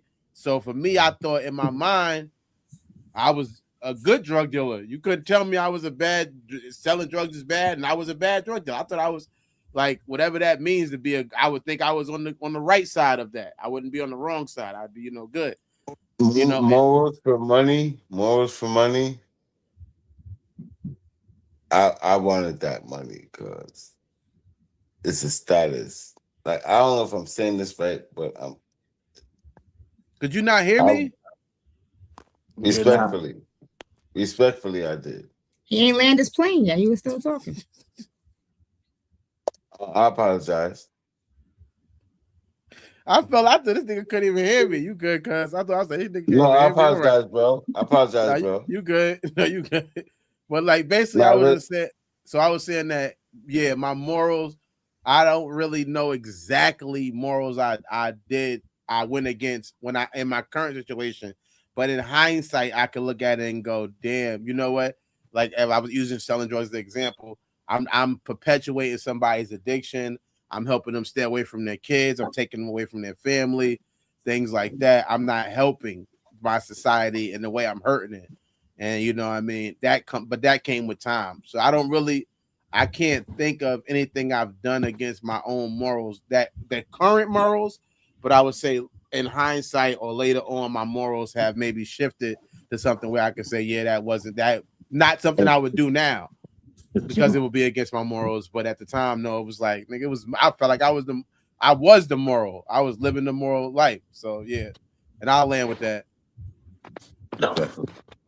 Yeah, I just double down and support that. I don't even know what that was at 7 years old, 9 years old, 10 years old. Morals over money. I know I was a part of that life and I had to get it. And I got it. Now it wasn't until the future I started learning life, but morals over money, I never knew that concept at 9, 10 years old. I was in it without acknowledging that I was already in it. So your answer is? So my answer is I didn't get the concept of morals over money.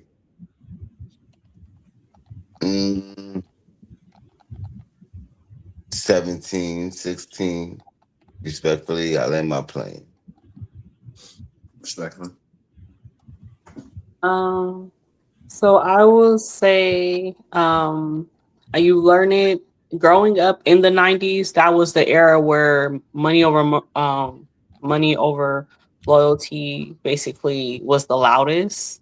So learning early that you kind of don't want to do things just because of a dollar bill. So I'm gonna say, like, have I done it? Yes. Did I know while I was doing it? Yes. And in my current life, do I believe it's okay? No. And in my current life, depending on what it is, I still may do it. I land. Well, when I was out there selling dick, Nah, I'm fucking with y'all. I'm fucking with y'all. I just had to do it. It was just Jangling, a jangling. when I was out there selling You're dick, you're you're it, you're you're it part was of the about the you're part era. of you're Nah, look, I'm fucking bro. with y'all. You're part of the culture, bro. I got you. You're part of the culture. Hey Mo, you was out there with me when we was doing our thing. Yo, Dirt. Yo, and He's Mega cooking. try to be Hey good. Mo, he's Mega, you was cooking, with me bro. too, cuz. I'm telling Yeah, our niggas. I'm he's telling. We cooking. They all call me three of us was out there, they called nigga. me Mo Dick at the time.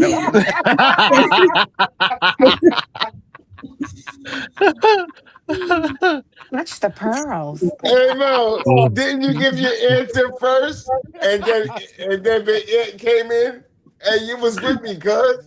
What you talking about? Nah, I'm just I don't know. Like, yeah, listen. I said I'd done some things, but at the time I thought I was morally right. So I didn't get into Yeah, too many details. nah, I chill, didn't know if the chill. statute I didn't know if the Now, statute of chill. limitations was up. I didn't know, so I Let didn't want Big to get Ed too deep. speak. Let Big Ed speak. He's gonna tell you the truth, nigga. You was out there. Nah, I landed with that.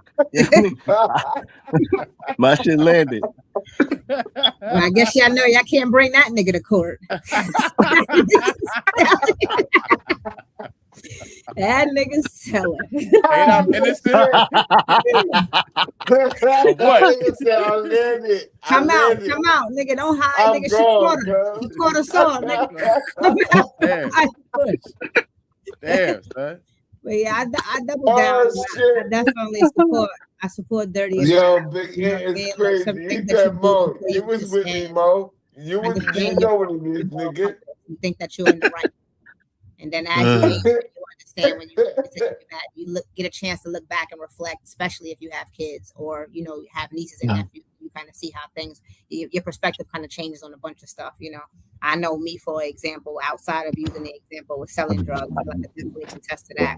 But just being young and smoking, me smoking so young and being the person that was smoking with older people. You know what I mean?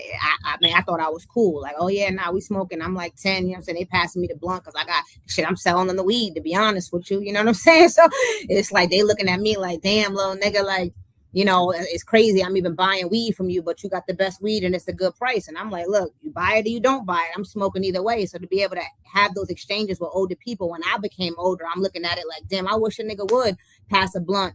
You know what I'm saying? To my 10-year-old son, I don't give a fuck if they is smoking. I wish a nigga would. Like, so the perspective changes when you're not 10 years old thinking that it's cool because you're smoking with someone that's 25, 30. But when you get 25 and 30, you talking to a 10-year-old a lot different. Like, nah, I ain't judging you for smoking because I used to smoke.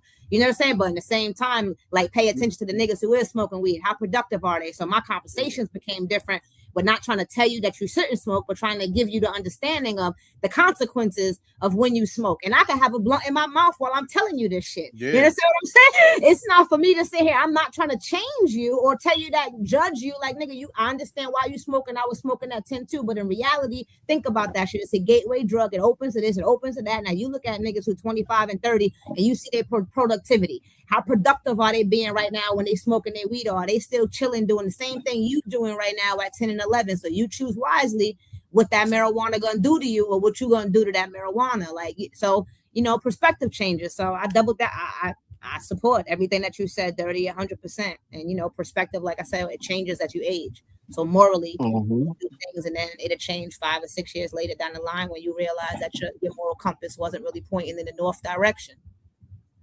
Respectful. Clip it. Respectfully. V Noir just entered the building. You want me to was you following or you want me to repeat it for you? You can repeat it. I've been semi-following along with you all this evening. You guys are a riot tonight. Hi, V. Greetings, beloveds. Thank you, bless. What's Your good, boss love? asked you to cover unethical behavior. Does loyalty apply in business? If a business partner asks you to No, your boss. This is the oh, CEO. no, definitely not. Because if it was the other way around, the CEO would throw me right under the bus. and ride off into the sunset. And, you know, so no, there's no. Now I'm not going to snitch on him. I just feel like no, it's you know, I'm not going to throw myself under the bus for nobody else. That's like the topic we had the other day: is sacrificing yourself. Hmm. No, I'm not sacrificing myself. Mm-hmm. You know, no. The next question was, have you ever risked your morals for money? And that's the question we was on. Okay, my morals for money. Now, I was listening to that. The interesting thing is just the dynamics of money itself. Money is game. All aspects of money is game. And as you know, I'm a spiritual teacher. So how I look at it is that life is free, so knowing the difference between life and the game of life. And I think that because in the game of life, you need money to play in all forms, whether you're rich or poor, because they've taken away your privileges and your rights to freedom. Because everything God has given us to survive for life is free. But once you step out of that realm of what God provided in nature and you come into a society, you come into a zoo or a prison. And so in the prison, you got to follow the rules. And in those rules, you need money. And no matter what level you are acquiring money, there's an element of that that is going to steal from you, So what I mean by that, I'll give you an example. And this is not a street thing, I don't have a lot of experience in that regard, but um I had gotten a job with Merck Pharmaceuticals, back in 2008. And I was working for an advertisement agency, and it was for Gardasil. Gardasil had just come out, and for the guys here may or may not know where Gardasil is, but a lot of the women on the panel may recognize what Gardasil is. And Gardasil is a vaccine that was created for women, and they were giving it to young girls. I needed the job pretty badly, and so I was given the job, and I was setting up at a convention to market this new drug to Black people. And I'm not pro vaccine. I'm pro education. Make sure you know everything these pharmaceutical drugs. But I looked at it and I'm like, they're pushing it on Black girls specifically. And in that moment, I felt like, yeah, I compromised my values, because of how I feel and very protective of, my people in a lot of ways as I can be. I felt that I had compromised my values. So I really felt like I sold my soul. A portion of it. I was like, to push this information on these young girls, and the Gardasil at that time was new. And there were certain fatalities and risks with the vaccine. So to win my soul back, I began to educate. I did a lot of research on the spot about the drug and the vaccine, and made sure that anyone who wanted the information, they had all the information that I could have available. But I think in that regard, I felt like I compromised my values, not so much my morals, but my values, and that's just for the sake of getting money. I say all that to say is that when you need money, you get hungry, there's so you're not always going to be thinking about what's moral. A lion, when it's hungry, it ain't thinking about the morals of the gazelle, when it's hungry, and that gazelle is going to die. And I think that the system kind of keeps you hungry sometimes, and in those moments, you do what you have to do to survive. And so I land the plane. I like that. Clip it. Siggy, yo. I think Mac, did you land? You jumped out the window with it? Nah, nah. Phrase it again for me. Hold on, I'm gonna collect your thoughts. Let me just do this quick ad right quick. Yeah. Land Your Plane is a show where truth takes off and accountability lands. Guests face honest questions about love, loyalty, relationships, ego, family, and the conversations most people avoid. Want to be a guest or bring family on? If you have a story, unresolved conversation, relationship question, or truth you're ready to face, we want you on the show. Apply here.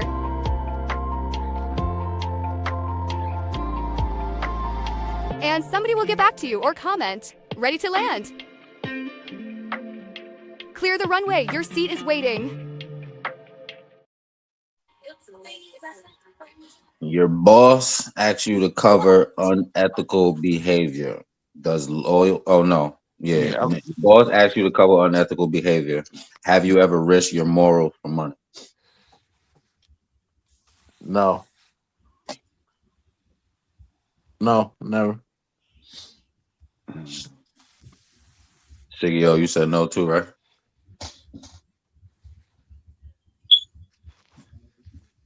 Yeah, I agree with Dirt and Chi Chi.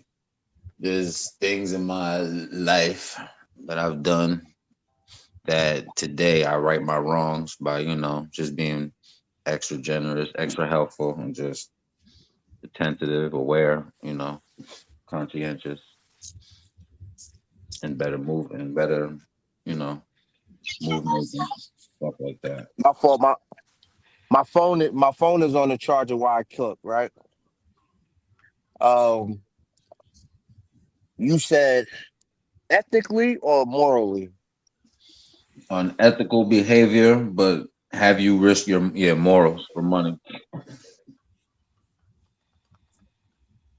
My morals today aren't the same as my morals yesterday. Have I done things in the past that go against my morals today? Most definitely. But at that current time, those were my morals. Get it how you live. You know what I Right. mean? Like Venus said, you know what I mean? If a lion hungry, a lion gonna eat. And at that current time, it is what it is. It is gonna be what it's gonna be. But now today, would I do some of the things that I did back then? No. It goes against what everything that I believe morally.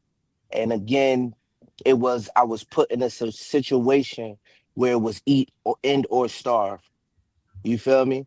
And I'm talking about being my own boss, making my own decisions. You feel me? And then I was listening to people like uh Jay-Z and people like that. I'd rather be an inmate before I be a bum. You know what I mean? And and that's where I was at then. Like, so I could say currently and at that time, no, I didn't go against anything morally at the time. But I do look back and be like, you shouldn't have did that though. That was weird.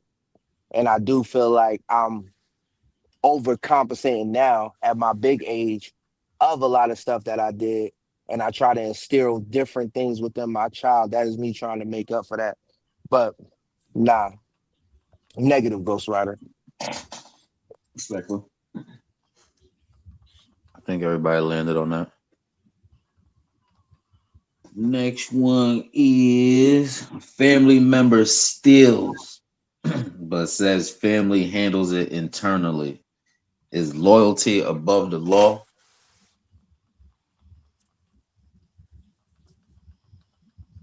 The police, policia. Like, are you snitching on your family member to the police because they stole something? Yep. Or you keep Yeah. it. If that's You're the gonna case, handle, all or my you're gonna family handle it is in internally. jail because all them niggas steal. No. I I got some still things love in my you. I still family. love you, but you're going to jail. You're going to You're jail. going to yell.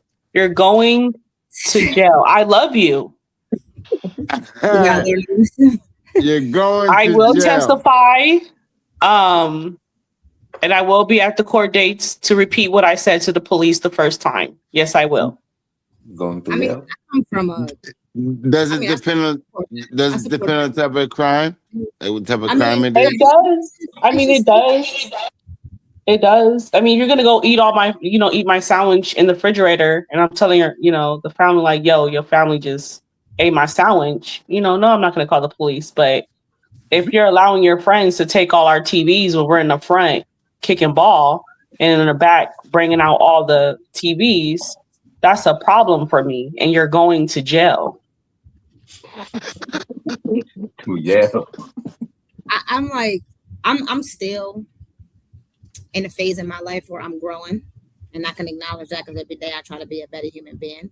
The person that I stand today is not the same person that I used to be, but that's not going to say that that person that I used to be is not still in me.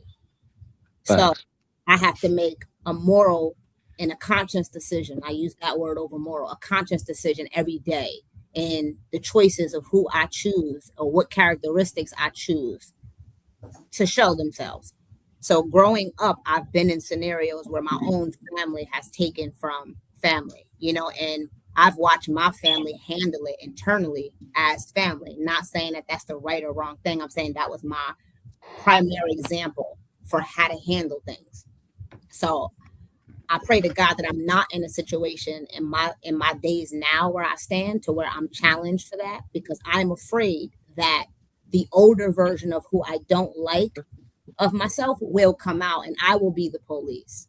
I will arrest you. I will find a place inside my house to keep you, to teach you a valuable lesson, whether we are family or whether we are not.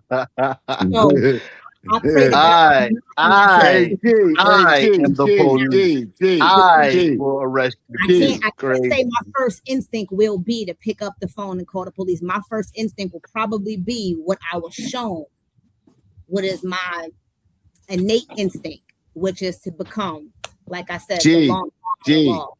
G. Yes. Don't give too much information, man. I didn't drop no names. I didn't say who did what. I'm just saying I used to be someone, and I'm proud that I'm not that person. And I pray to God that I'm not challenged to make a choice to be the person that I need to be now, or the person that I know lives inside of me. So I would say, to answer the question, I would hope I don't have to call the police. You know what I'm saying? We're not calling the police, cuz. I hope that we're not calling the police.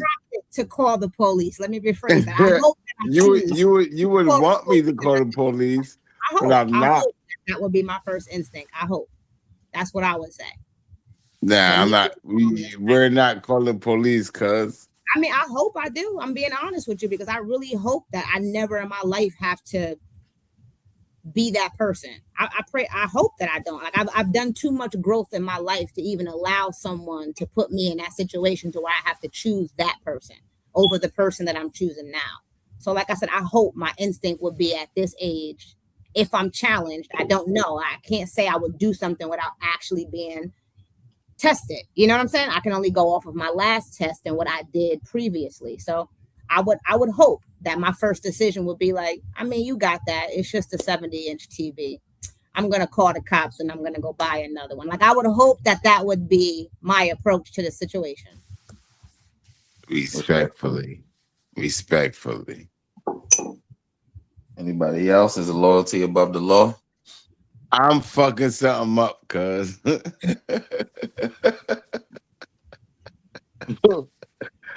I'm fucking something up, cuz. And I appreciate my sister. Her ability to say something like that. Yeah. I grew up to where I know now, protect your shit, cuz there's no police. Protect your shit. Because I made it. Now, it's up to me to allow who I want around me, right? But at the end of the day, I'm not calling police because you know what I stand for. So if you violate, I got to handle it. I'll land my plane. It's on the floor, fellas. I would say, for me personally, I have to know what the person actually took from me, and I realize that sometimes in my recovery, in my life, in my age, I've learned that everything that I see as a loss ain't a loss. It's probably a win. You know what I mean? Because even if it was a 70-inch TV or whatever, it's a TV. I can get a new one. You know what I mean? I just won't let you over my house no more. If that's what you thought our relationship was about, I don't have to risk my life I don't have to put you in jail, and I don't have to damage you violently to prove a point. Because I don't really believe, like, I was never, like, even when I used to give fiends money, like, used to give fiends, work for credit, I was never that nigga that beat the fiends up when they get you, because I never thought that get you paid. I never see nobody getting paid from that. So it's like for me personally, it'll be the same situation where if you feel like stealing from me was your needed thing to get where you are, I would strongly disagree with it because you probably could have got more fucking with me. You know what I mean? So if you and I also would like to know where that person is in their life. Are they addicts? Are they addicted to something? Are they they crackheads? Are they dope heads? What they got going on? They a meth head to where they even think that stealing from me is the answer to help their solutions. However, it's like I don't if that's what you feel like is a win in your book, congratulations. Not to quote DJ Khaled, but you played yourself. You know what I mean? Doesn't that make you? Doesn't that if you look for it? Just a quick question, bro, Mo. If you like you just said, if you look for that, that means you're looking for if you're better than, or how does that work out? What do you mean by that? You say you looking for how you are as you stealing from me in the past. What you look like now? Oh yeah, I would say that in my mind before I would be a little bit, maybe I would be a little bit more wanting to catch you and fight you, and feel like I can get away with it or whatever, and maybe because I told you this before, I said this before, I grew up dumb, in a different time, so I believe that I could kill somebody in front of everybody on this panel, and that nobody on this panel would say nothing, but y'all would just treat me different. Y'all would know, oh, he's a killer. I really believed that at one point. I didn't know that if I kill somebody on here would tell, and the fact I was a killer wouldn't mean anything. You know what I'm saying? We know who. We know who's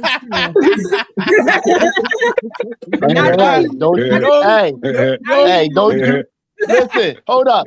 Off topic but on topic before y'all try to get on me. I'ma say this.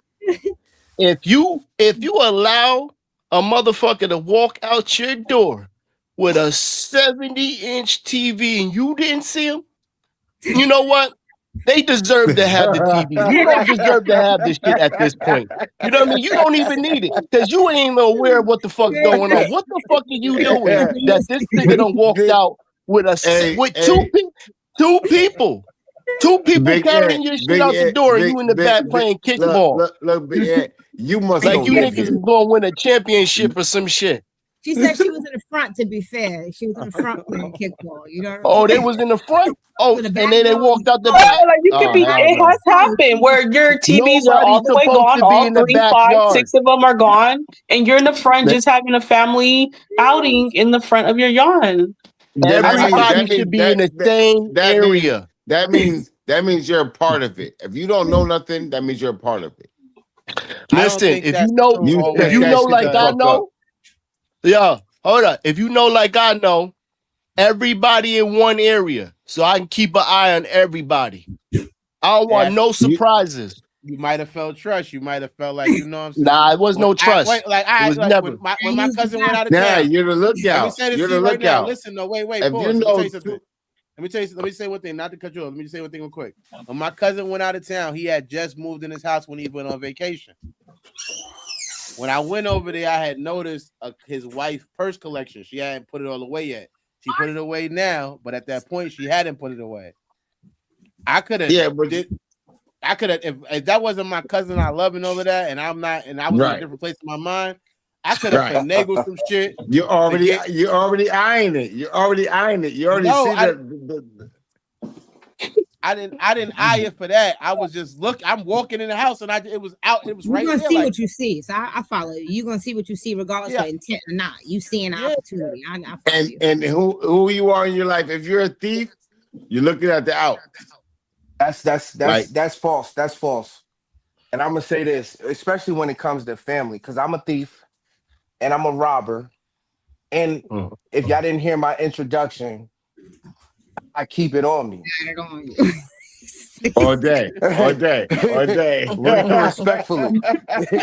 I have one thing that I have never did, and I'm speaking from a recovering coke addict. So I have done and stole and robbed and did a lot of shit.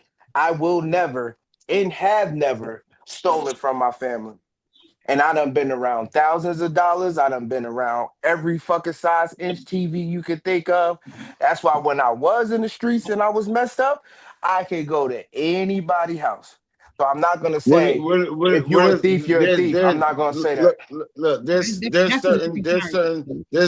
there's certain points where there's like, nigga, I ain't about to take that. Like, you know when to take it and you know when not to take it.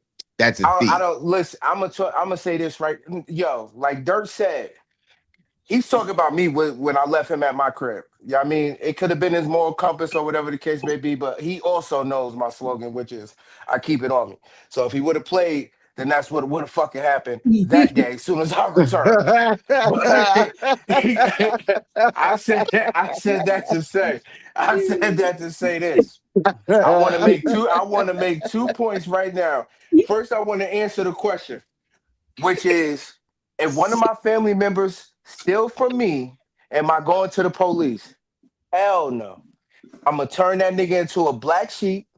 First, I'm gonna beat that ass. Lil Wayne said it best. I'll hold court in the street and convict that nigga. You understand what I'm telling you? Like Chi has said, I'm gonna be the judge, the police, the arresting officer, all of that. The executioner. Word is bar. On mom and them. On mom and them. That's first and foremost. Secondly, but you got look, bro, you gonna do that every time? Like enough is enough? Yes. I'm riding down on niggas. I do not want it to be misconstrued. You steal something out of this motherfucker, I'm riding on you. The next point I want to make, I'm gonna keep it 100. Anybody who's with all of these niggas in the streets that's getting money, if you decide to steal from your family member, it's billions of strangers in the world that you do not know and have never seen. And if you choose to steal from your family, that means you are a bitch ass nigga. And you know these people ain't gonna do nothing to you. Go do it to somebody who gonna hunt you down and shoot you in the middle of the street. Prove your gangsterness. Only bitch niggas steal from their family. I said what I said. I talk like I talk because I got it on me. Real rap. It's just like crime on crime with the blacks, but they won't the white police type shit. It's like, the same. If you're steal from your family, it's because you know they not gonna really harshly handle your ass. Respectfully. Right. Or you might get banned. You might get 100. banned for a couple years. You might even get jumped by them. Them niggas ain't hunting you down, really trying to put one in you for stealing from. And that's the reality of the situation. They'll shun you. Why, and you know what? They'll shun you. And that's why you keep everybody in the living room. Ain't nobody going nowhere. No. Everybody stay in the living room. Can't nobody use no one. And you know what? And you make sure there's a room close to the bathroom because there's always a nigga trying to sneak up. Oh, where your bathroom at? Nah, nigga, fuck that. Nigga, I see you right there by the hall, nigga, and leave the motherfucking light in the hall on so I can see what the hell's going on. Listen, the bathroom, nigga. Nah, the bathroom outside, cuz. I'm gonna keep it 1,000 with you again. I'm gonna keep it. If you are making me uncomfortable in the place where I find comfortability you're not coming to my motherfucking crib, my nigga. I was about to say that, Siggy. At the end of the day, my house is a sacred place. So I'm here to be comfortable. I open my door and I allow you to come in my house. Just trust me, I understand who you are from the rooter to the tutor. I don't question your character at all. I know. It would be the same. It would be the same if I come to your house. Yeah, it'd be the same if I come to your house. Like if I come to your house, like you got rules. I'm not. You feel me? I got rules in my crib. Before I invite a nigga, I ain't gotta think twice. If you in my house and I can close my eyes and you can walk around. I feel comfortable with you walking anywhere in my house. Yeah, it's certain people around me. Yeah. I already know that you know what the fuck is up. So we was taught young in our family. If you bringing him over here with you, That's your You ass fuck. whooping if anything comes. Because I can vouch for every motherfucker in my house that I invited over here. Him that's with you, that's your responsibility. Now let something run up out this motherfucker. And that's when they ask, yo, can my mans come? That's the conversation you usually get. Immediately. You wearing that shit. What the fuck are you talking about? So and next thing you know, that Nah, nigga do that's not a be hundred. showing up with him. He not around no more. I ain't getting Yeah. my No, ass He, beat for this. that nigga did where's not your come to the where's cookout. that boy used to come around? Where's that boy used to come around? What's his name? I don't No, know. it'd be Nobody like, even yo, know him no more. what happened to homie you had invited? Oh, nah, he had shit to do. Oh, I bet. I motherfucking bet. Word up.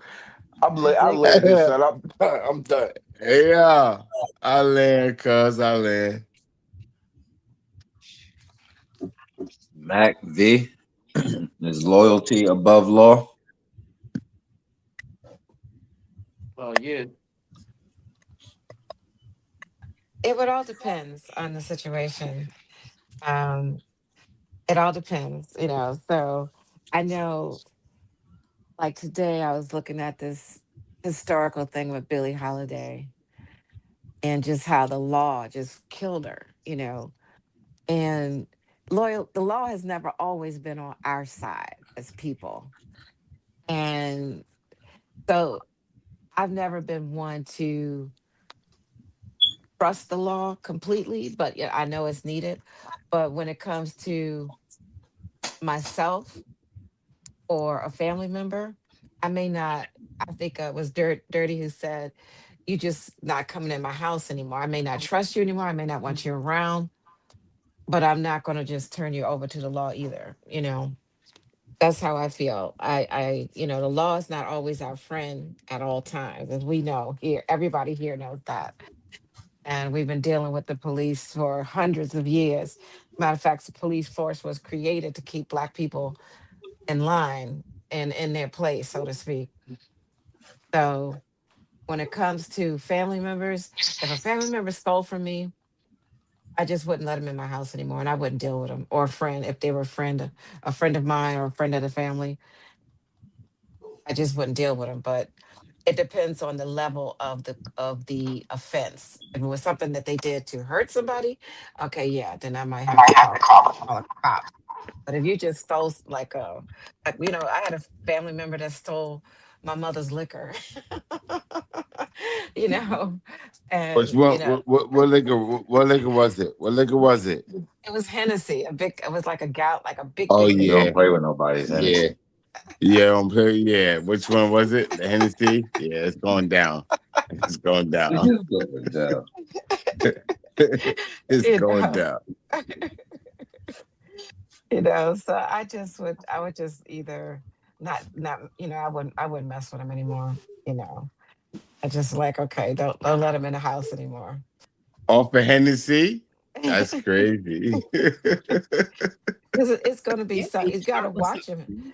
Yeah. This wasn't like a pint or a half pint of Hennessy. This was like a big thing of That was a hundred Hennessy. dollar bottle. It was $100 bottle. Nigga, hell no. I mean, honestly, it's principles down with it too, Miss Venus. Like, so and to double back on that Gemini, really it shouldn't be a question. If somebody show you that they're a thief and they'll take anything from you, I don't care if it was a penny, I don't trust you.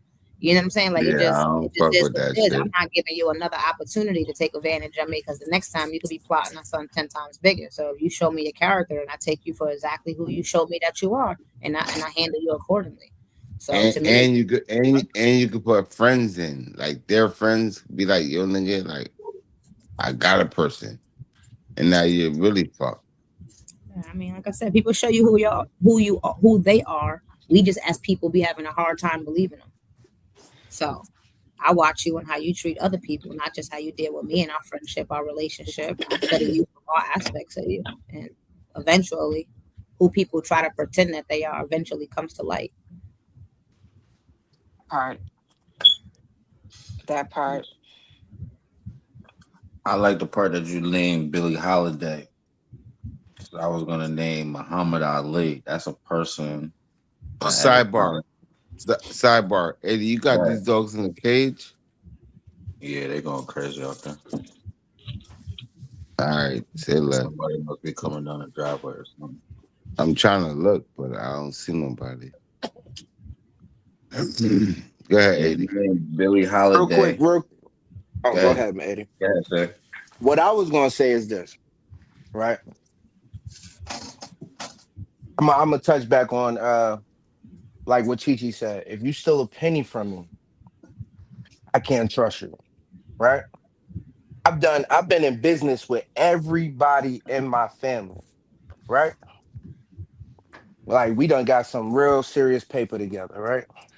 The reason why I am respected is because I am such a real nigga. I'm the type of nigga to come up on to you and say, yo, we made $400, but I'm taking 150 of this to the face. You understand what I'm telling you? I don't know if that we call that stealing or That's whatever the not case stealing. may be. That ain't Can I stealing. ask you a That's quick not question, bro? Can I ask you a quick question, bro? before my name was Siggy, it was Bugsy Bogart. That was my first name. Look. Can I ask So you a question, bro? Can I ask you a question, I bro? don't I don't If you look, bro. If you know that you created at least $400, and then you brung somebody on, you're gonna give them half, or you're gonna take Well, a little bit I more. think you no, I think you missed the moral. Whatever I decide to take, I will be informing you of what was made and what I am taking. And Okay, yeah, okay, but I got you. I got you. I got you. I do a lot of work. I did do a lot of work for the family, and I never charged them really, so they never argue when I go, all right, boom, this is what I'm taking, this is me. Yeah, I respect Now, it. You answered. You answered. even with the part that I played, I'm not sneak thieving. You understand what I'm saying? I'm not sneak thieving, skinning on top. I'm letting you know exactly what it is and exactly what I'm doing. I respect that more than a you catch me, I'm caught type of nigga. I Mm-mm. hate that. That is goofy, and I feel like that is also a form of cowardice to me. You understand what I'm saying? And I'll land with that. Smooth landing. Nah, thank you, bro. You answered that question respectfully.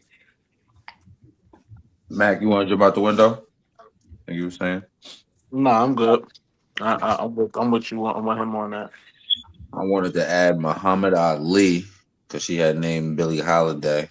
Like I said, at the time for his religious and moral beliefs, the world, not you could say America, world, whatever, was against him, and he stood strong on it, even though they wanted to jail him for not, standing in the war. So at that time, it almost resembled that. You feel me? Would they get the law involved? However, if we can handle it in house, that's the best way. And there was another one I forgot to say it, but Adam Sandler is who I wanted to point out too. That nigga, he consistently cast all his friends in all his movies to show his loyalty consistently. Like he's one of them type shit. Um, Yeah, well, you can't say that. You can't say that about Eddie Murphy or Martin Lawrence. Nah, Adam Sandler is the only nigga in Hollywood that consistently keeps his friends working regardless of what. Them niggas yeah, ain't they even don't no gotta. actors. Go ahead. That nigga put out a movie just to make sure that they got a role to keep their reels going. I don't think anybody in Hollywood comes close. I mean, the closest comparison I would say is the Wayans brothers. The Wayans family, they always, you Yeah, know what but I'm if it wasn't for saying? Eddie Murphy, the Wayans brothers Yeah, wouldn't. but Yeah, that's if it why I said wasn't that's the for, only if it person that was, comes yeah, close. you see what I'm But saying. If it wasn't for, they if it was, it's not if it necessarily wasn't movies. for, Like they created their own shit from the platform. Adam Sandler like started his career for himself, and then he started, you know what I'm saying, keeping his friends along the line. Wayne's brothers so started out. y'all would not you, but y'all would put he put his friends on Adam over Eddie. Listen, Yeah, 'cause you talking about nobody is family taking though. yeah, Yeah, nobody's talking about what Eddie did. All right. yeah. When you Eddie talking about paved the friends, yeah, way. you talking about We something know Yes, different. he did. Yes, he Yeah, we did. know that he is him. The conversation and the word that was important that Chi said was consistently. Consistently did it. You feel Respectfully, me? And Eddie is the yeah, GOAT. I Eddie I is appreciate. Yeah, he's a you're right. You're right. trailblazer. He showed niggas how to do this shit. We understand that. But when we talk about consistently keep doing it, keep doing it, keep Yeah. doing it, it's some people who I only know from Adam Sandler movies. I'm not Right. saying they don't Exactly. have a catalog Right. outside of that. I'm saying I only know them like the crazy eye nigga, all of them people, like the Not even characters the he brought in actors. play. Yeah. Now I want to honestly say, did they make their own movies? No, that's the Apart- point, Gemini. That's what we No, saying. no, Like no. Look. Did loyalty. they make the Adam Sandler's friends make their own movies, opposed of Eddie Murphy friends make their own movies? Well, this is what I can say. I can't say whether they did or they didn't. What I can say is I'm pretty sure they have the information to make their own movies, and that part. You got to also think the people that Eddie Murphy was working with were geniuses. So yes, they went on to make their own movies, and they did go on to do their own shows, TV shows, all of that shit, because they're geniuses. And that's it. And that's another part to play in what Adam Sandler was saying. Like these people are only good at this character, so I'm only using him for this character. It's pretty much in a form of nepotism. I'm only putting you on because you my nigga. Which is different than Eddie Murphy or the Wayans brothers. The Wayans brothers is a family. They moved as a unit. As the Yeah, most, I don't think yeah. anybody even I comes would into even that. I wouldn't even take the Wayne's people like they're different. Like that's Yeah, a they stand in whole their own family. lane. Yeah, they Yeah, stand that's in a their own whole lane. family. I think that's why I said I doubled down on what Delanue said as a comparison for loyalty. I think he's probably the closest description in Hollywood when it comes to loyalty because he did it for his friends, not his family. And he also did it when he didn't have to. And he did it with people that no one else would hire just to make sure that his friends had a reel, had a rotation in movies to be able to say that they can develop as actors. Do you see how what's homeboy to Dave Chappelle? What's that nigga? Ashley Larry. The Darnell comedian? Rollins. You Yeah, right. I'm You gonna see say how he's funny though. you see He's how still they a you see how, comedian. huh? What about him? Do you see how he's moving? I mean, but it's hard to like say that What's it the was point? because of A, B, or C. Yeah, because like a lot of these people that we don't really know as comedians until they blow up in a certain scenario, but they've been hustling and doing their thing on a chitlin circuit. You know what I'm saying? For a very long time before they became a household name. So there's a lot of people that work in that industry. But I understand your point. Respectfully. Uh, without Eddie, you have to listen to Damon Wayans' interview on Club Shay Shay. There would be no Wayans family without Eddie Murphy in a lot of ways. He put them on. And Eddie Murphy put almost from the time he came on the scene, he discovered Chris Rock. He worked with every black female actress there is in his time, at the peak of his career, his time. I mean, he's still on the top of his game. And there's so many black people in Hollywood that came through because Eddie Murphy paved the way for them to come through. And he just did a documentary on Netflix called Being Eddie. And he like Red Fox and some of the OGs, as they say, Richard Pryor. A lot of those Dave people, Chappelle. Dave Yeah. Chappelle, he put all of those people on, Hmm. everybody, and he deserves What so what much. what what what what's homeboy with Def Comedy Jam that they shout out all the time? Who are the Get Russells? Russell. Russell. Def Comedy Jam is definitely important. yes, yes, What do we? yes. But they're all important, but let's not lose the context of the thing. The thing was um loyalty, and I threw out Adam Sandler because Adam he's the one that is the model for consistently casting his friends and showing loyalty through to his friends. You feel me? Mm-hmm. He didn't forget where he came from, is what you're Respect, saying, right? yeah, Yeah, respectful. but And I was Hmm. you got bad boys where there's a connection Son There's said always a that. connection. There's always a connection with these artists, right? But if you put Adam Sandler in front because he did his friends, cool. But he got that. No, he's not in He front. I'm did. not saying he's in front through comedy. He just I'm said not Okay, saying. he that's what consistently I. helps his That's what I was friends. going. Like he Yeah, just I'm said, he not. consistently helps his friends. That's it. Yeah, but Didn't put he now, didn't put no now, extra now, sauce on it, bro. He didn't put no extra sauce on it. That everything else is extra sauce. respectfully, Okay. And that would have who been a did good movie. Family over everything. who made movies off of that? Say what? You can say That's my Rob question. Schneider. You can say Rob Schneider did. You can say the guy who made Deuce Bigelow did not blow up until Adam Sandler kept giving him like smaller Movie roles. roles. Yeah. The Animal, Rob Schneider, like all of that stuff. Like, yo, like, Hot chick. Well, there you go. yeah. Like, and he's not necessarily that funny. He ain't even He hasn't been able to even stay consistent. He kind of fell off a lot, but They're It was the exactly. really, goat. It was the they're goat milk. really, they're really not funny. Without Adam, they're really not funny. I mean, No you just matter doubled what it down to the is, point. Yeah, that was the point. The point was loyalty and consistency. So that was basically. it. But I understand. Basically. Shoot, let's pay some bills right quick. Let's do some water break, bathroom breaks, all of that. And I'll meet y'all back right here, Mike. This book is dangerous. Not because it tells you what to think, but because it shows you who's been thinking for you. It exposes the illusion, the script, the invisible leash. After Cosmiscuous, you won't hear music the same. You won't see mirrors the same. You won't even see yourself the same. Warning. Side effects include awareness, freedom, and irreversible growth. Cosmiscuous. Read at your own awakening.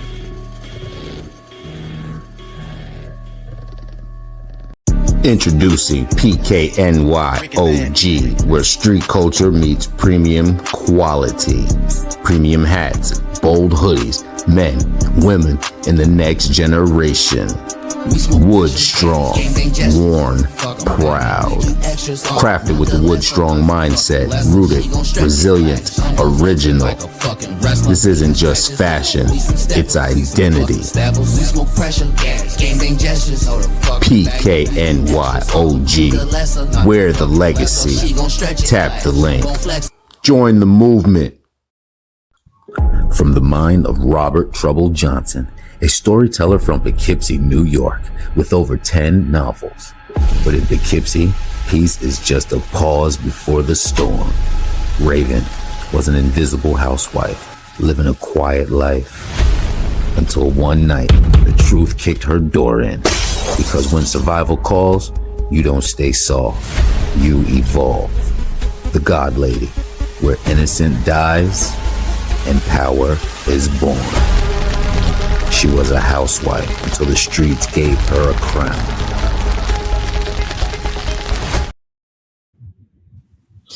How y'all feeling? How y'all feeling? Okay, We good? come through, narrator. Okay. We good? Great, bless. Next one is your partner demands you to cut off friends to prove your loyalty. Is isolation loyalty or control? Control. Absolute control. Ladies first. Yeah, go ahead. Absolute control. I don't even have to give an example for that. It's absolute control. You shouldn't have to. Any person that you choose to remove from your life should be a conscious decision for yourself. It shouldn't be because of anybody else influenced that behavior. So I land my plane with that real quick and concise. Respectfully. I agree with Sister Chichi over there. I have to agree that if a man is or partner is asking you to cut off your friends and family is definitely about control, not about loyalty.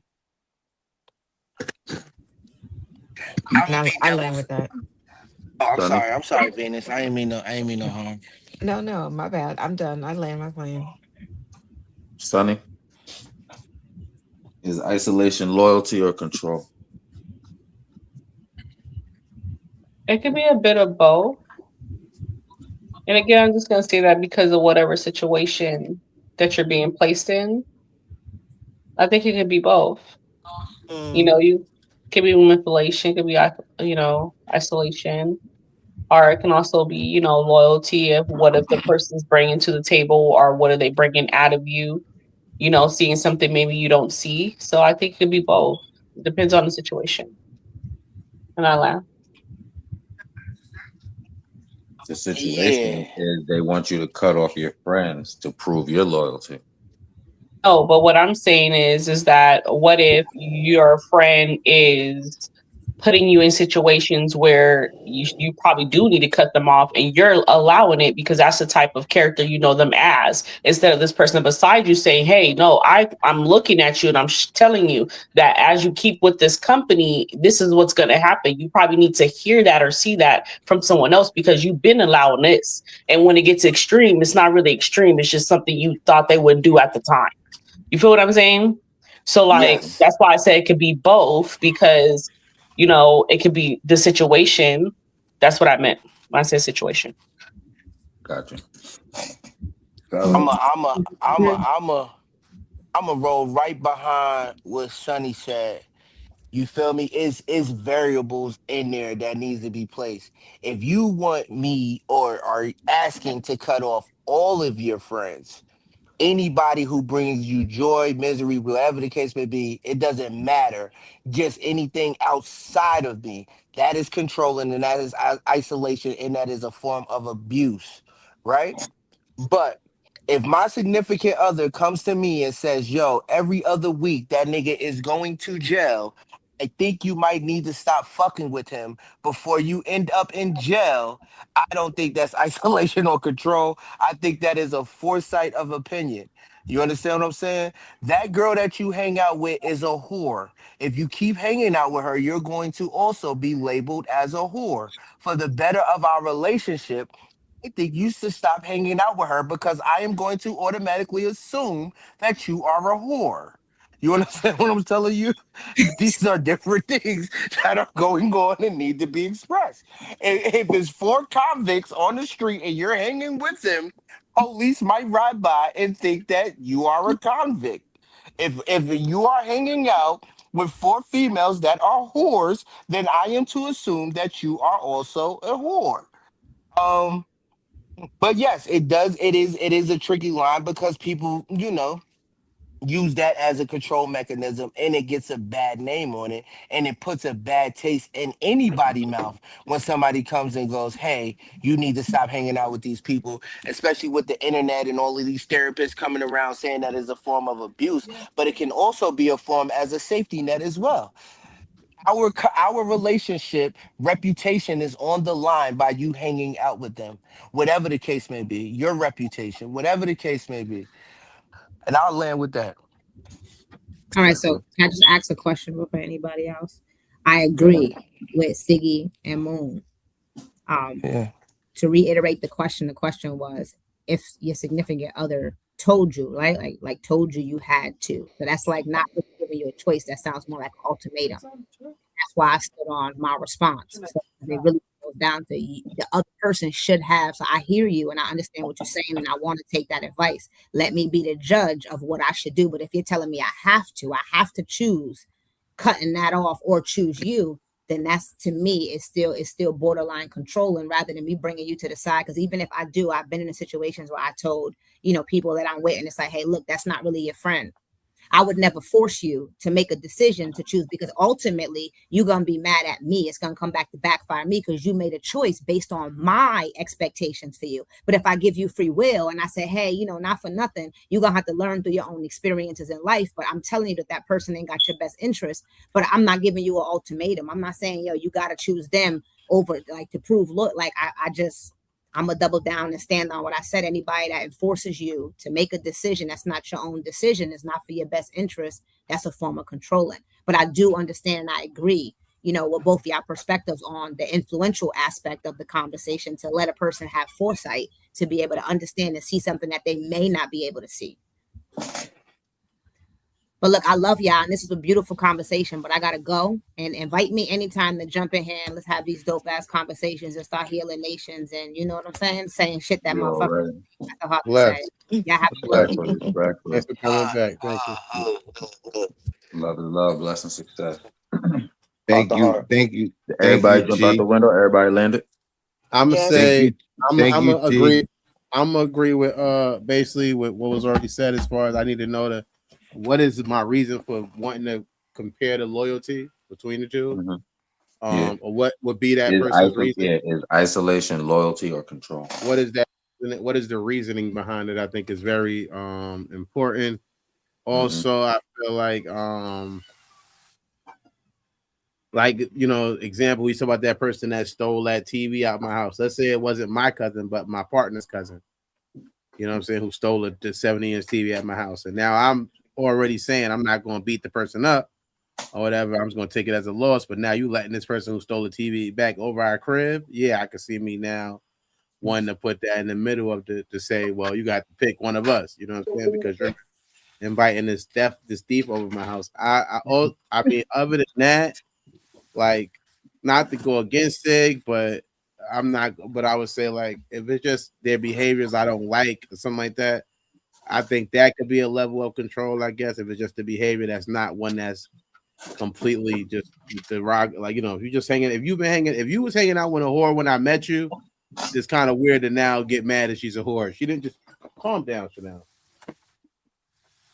She didn't just become a whore. You know what I'm saying? So I would feel like it would be a little weird to approach you about your whore friend when I met y'all the same night and knew she was a whore then. Now I'm mad that you hang out with whores. It's like I knew you I knew you hung out with Yeah. whores the whole time. So I can see how it could be an issue, how that could be a little bit example of me seeming like I'm trying to be controlling. I just think that essentially other than that, I just think that a lot of people, you know what, I'm gonna say this too. Some people like being controlled. And I think They're called brats. that's a personal, not just the brat people, because we were talking about that earlier, making fun of that earlier. No offense to anybody, but I would say some people need guidance at a higher level, and I think that's knowing your partner. So I feel like the word control has got such a negative connotation or something against something, or it makes it feel like it's wrong. But maybe that person needs that to be the best version of themselves. That's what to me is more important. Is me taking you away from this person or you taking me away from this person going to make me the best version of myself? Not because you think it's a good thing that's going to make you feel better or it's about your feelings, but it's about the idea like of my growth. Like you said, I don't want you hanging out with a criminal because you know that person drives around with keys in their car, and I don't want you getting arrested with one of those keys in the car or something like that. So I just feel like it's all about the thought pattern on both people, on the reasoning, and the person who's making that comment to the person, whether what's the point behind it. Now I land with the right, you know. And I say one thing right quick before we let Venus go and Matt go. I just want to say one thing, right? I'm 40 years old. You You're not feel 40 me? years old. I'll be 40 in August. I'll be 40 years old this August. So Anything, Here, baby. as somebody who respects communication and conversation, when I was saying what I was saying, I was talking about a conversation. And just to, because I heard somebody attack me, even though they said it was an attack, right? a 40-year-old would have knew that wasn't an attack. A 39-year-old Nah, might think when it is I an attack. I can see that. when I met you, yes, you were hanging out with whores, and you might have even been a whore. I don't judge people by their past, but by their future. You understand? When you're single, you do as single people do, and in a relationship, you move how a person in a relationship moves. You understand what I'm saying? But everything is a conversation. We had it on the show one time before. Compromise, communication, and conversation. So when I say that I'm going to go, I don't only if I demand something, it's because I've had enough of it. And as the captain of my ship, I think I'm allowed to do that. But that's a different conversation for a different time. But everything that I do and I say to my partner is a communication and of conversation and things of that nature. I just want to clear that up. I'm not running around here like Hitler and shit like that. Now win.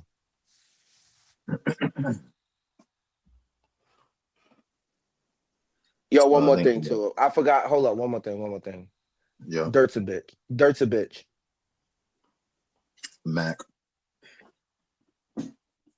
is isolation, loyalty, or control. Excuse me. It's isolation, loyalty, or well, growth requires isolation. Let's start there. Is that what? Growth requires isolation. Respectfully. So like I'm not me personally, I'm not telling you. I'm not gonna tell nobody to do nothing.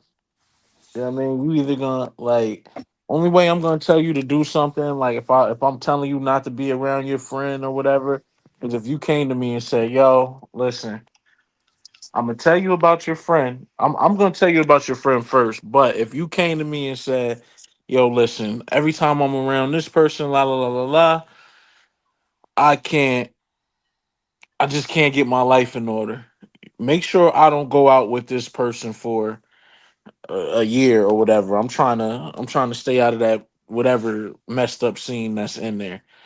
And if you want me to tell you when you doing it, and I'm telling you that, if you came up with the idea, cool. But I'm not gonna do that because I'm not gonna do something unless you tell me to do it. But even more so, I wouldn't do it just off my own GP because it's like after a certain age, maturity comes into this, and you have to understand. Like I say, I really do believe elevation requires separation, and sometimes you just got to lock in, and that's just how I feel on that.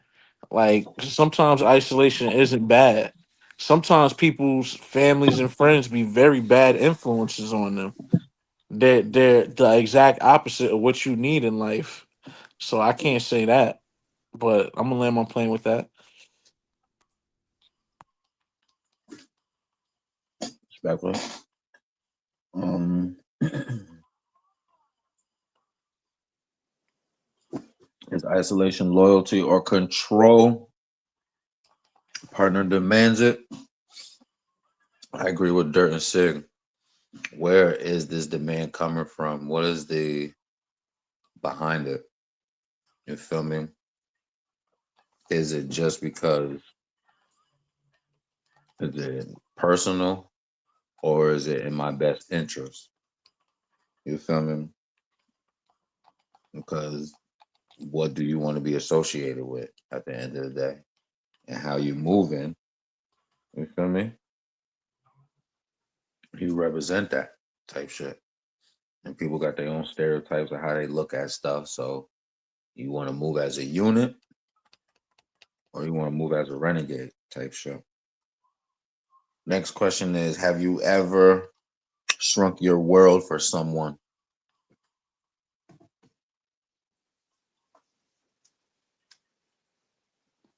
Yeah, like focus more on their lifestyle or what they got going on or um how they're moving. You may not even go to that birthday party that you usually go every year or go to that Thanksgiving house that you usually go to. You might go ahead and start traveling or doing more with them instead of your original lifestyle if you were single or or with someone else. So I'm gonna say yes. Not land. I mean, yeah, I've done it before. I've seen, I not even realized. I think it though, like almost kind of like to continue with. So is I think sometimes you don't even realize it. Like you said, we're going up it. You coming to Thanksgiving now? We going to Florida this year. That's how you know what I mean. We having fun in Florida. But I'm not thinking about how I've been going to Thanksgiving for the last 10 years and I haven't missed one. And you know what I mean? But now I'm missing one because we going to this vacation spot. So yeah, I have. I think that to me personally, it can create some level of resentment because you feel like I've done this for you. You might want that back now in the shrink their world for you. Which I did that too. Where I had a girl I was with, and I felt like I had shrank my world for her so fucking heavily, and then she still had all her best friend still coming over every other day and all that, hanging out with them. And I'm like, damn, when am I going to get the same treatment that I'm giving? So I would say that's the only thing that happened to me. I'm gonna land with that. All right, I'm gonna say this right quick. I'm gonna speak. I'm gonna keep it short and sweet. Sometimes it's not always for the worst. You understand? Um, when I first moved down to Kentucky, I was working from 7 in the morning to 7 at night. Right? My kids is here. My shorty came to me and she was like, "Yo, you missing everything," type of situation. Right? And then I reflected and realized that I was becoming an absentee in-house father. So I minimized w- like just being out. You understand? Now I find so much peace and so much joy just being with these 5 people every day. And that's what my life is minimized to. I have friends, I have family members and location and all of that, and I chill with them when I can. But I don't think it is a bad thing, honestly. I haven't been to jail, I haven't been to prison in 10 years by the grace of God. You feel me? Alhamdulillah. I don't know the last time that I ran into a place and they was pulling out a bag of coke. Um, I don't know the last time I was hanging around somebody who thought armed robbery was a good idea. So with that being said, I am happy that my life has been minimized, and I stand in that, and I also gloat in its glory by the grace of God, and I will land with that. Alhamdulillah. V, have you ever shrunk your world for someone? No, I've never had to do that. Thank God. Thank God it's crazy. I think your world automatically changes when you get into a relationship, but I've never had to do that. And I think if it got to that point, I just let it go. If it's not fitting, I don't force it. So if I have to shrink my world or become something I'm not, let me just think. I'm just thinking about different things. Shrink my world. Would I call it that? Hmm. Get it off your chest. Don't moonwalk. I'm just trying to think. Is that what I would call it? I mean, Become something I'm not.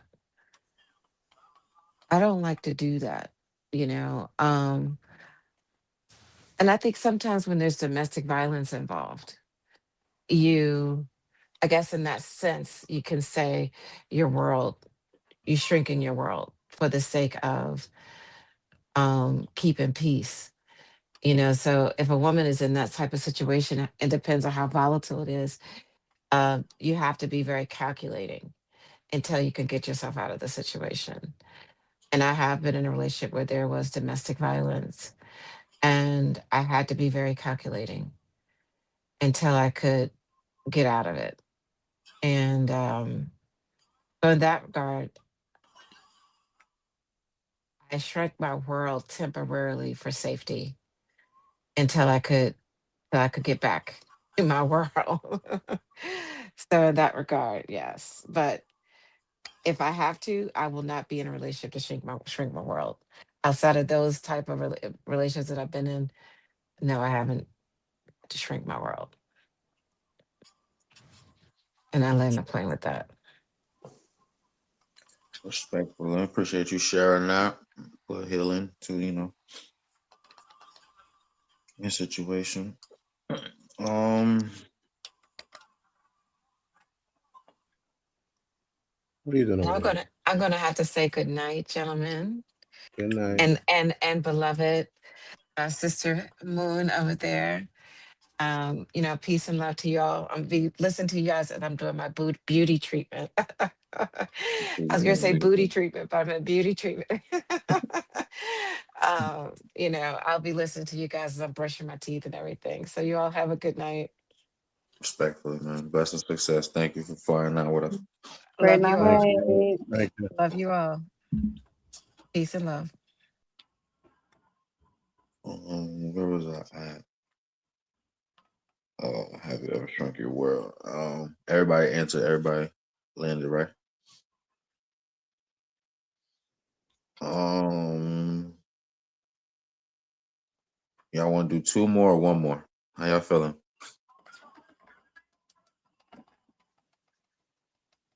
Two more, one more. How y'all feeling? Y'all good? I'm chilling. Go for it. Go for it. Let's do Oh, it.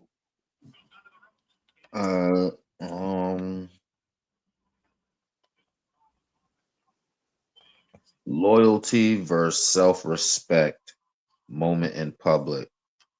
Do you defend someone publicly? Oh no, we did that one. Okay. There's a good one. Friend disrespects your partner.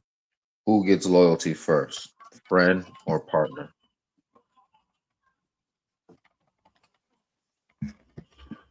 Friend disrespects your partner. Who gets loyalty first?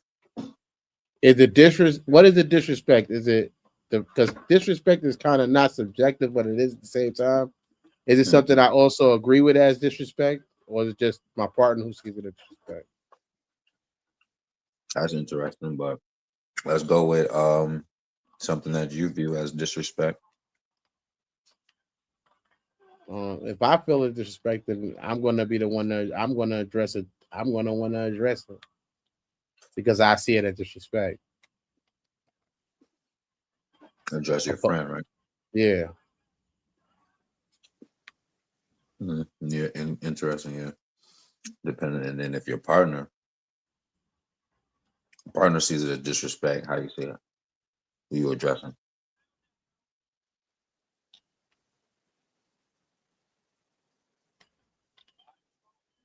I would say that's the difference right there as far as the thought behind it.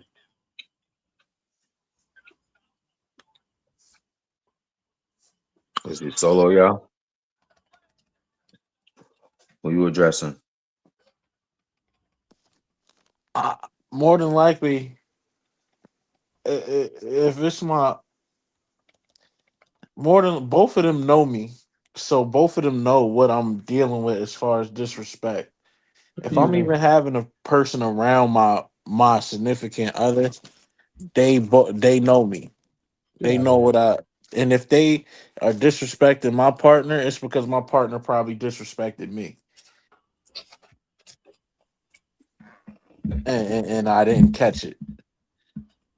But that's pretty much the nature of the beast. Like I don't have people around me that don't know me. Like I'm a very simple person with that. Respectfully, so from both angles, you're addressing your partner. You would say?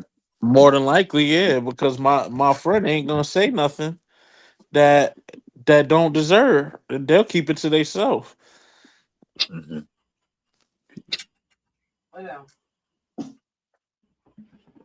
Sonny. I'm a grab from both Dirt and from Mac.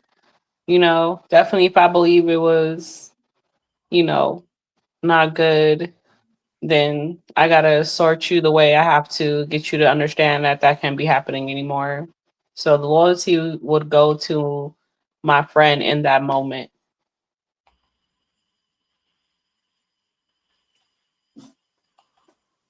Island. Okay. Who gets the loyalty first? And the friend disrespecting the partner? Oh man, I'm fucking this cookie up. Um,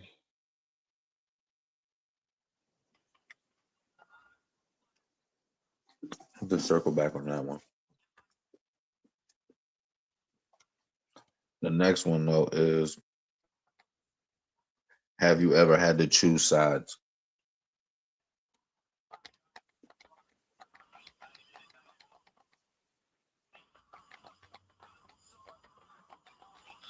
I think definitely, yeah. I mean, from a friendship or in life in general, relationship, what?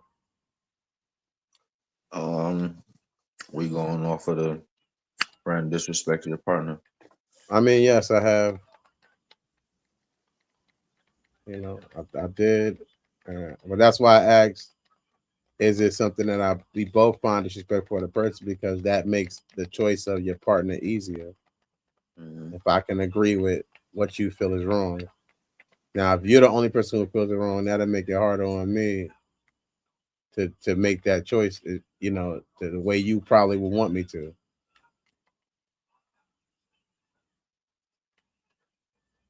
Yeah, I kind of can't answer that. I've never been in that situation.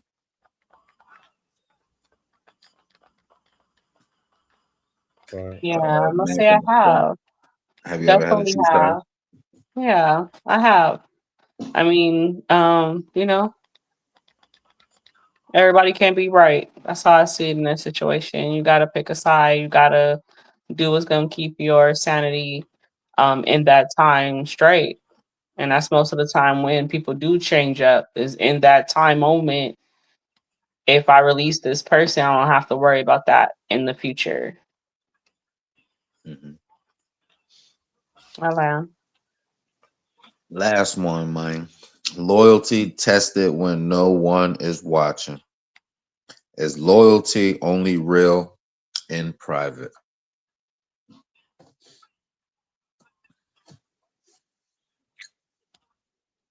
Ladies first. I mean, of course, you gotta be loyal both ways. Whether I'm there or I'm not, I need, your tone and your march of the band to be the same. You know, being silent about it all the time, it doesn't give. Especially when I need you to be loud in a moment and you're still being silent is crazy. So, win with that scary shit. If you with it, you with it. Say that shit with your chest. Let's move forward. Respectfully. Milan. Like that. Smooth touch. Is loyalty only real in private, gentlemen? I would say whether you quiet or private doesn't mean I'm not loyal. Because I could be standing right there, maybe not saying nothing, but as soon as somebody starts swinging, I'm ready to do the damage. Some people are less talkers than others. You know what I'm saying? Some people are not as verbally open. So it's all about, like I said, just my actions behind that. What am I going to do? And how am I going to handle that? Am I going to let you be in a situation by yourself, or am I going to, be of value for you? So I just think that, yeah, to me, it's more about the action. Loyalty is about action, less about words. So I can see how it could be a quiet loyalty. Midak. Um, Loyalty only real in private. nah, loyalty is not something that's a loyalty is an action thing. It's all so like he said. I definitely agree with what Dirk said. It's an action thing. So like every time, everything doesn't deserve a response at that moment, and that not having a response might be loyalty at the moment. You know what I mean? Hmm. So I can't sit here and say loud or quiet. I just want you to be loyal. Period. It doesn't matter what you know what I mean. Like yeah, like I say, if your actions show that you loyal, then that's that. I'm cool with that. Action or inaction might show that you loyal. So I can't. I believe Loyalty, just be loyal, period. You don't gotta be all loud with it. I land on that. Is loyalty real in private? Nah, it's not real in private. It's real once it's done. It's real if it's real, really coming from the heart. You dig? It's genuine, authentic. It's got to be something that, you feel me, goes without saying. You dig? You do it. This is what you. This is like I said in the previous quote. It's something that becomes you. It's just something. It's something that you, this no. It's not something that you become. It's something that is just who you are. I was already gonna do this. I did that. I mean, it's nothing that I had to do in private to show you, to make sure that, to let you know that the integrity is there. Son, that's all. Like, you feel me? Next question is, well, next and last question is, who are you when nobody sees your choice?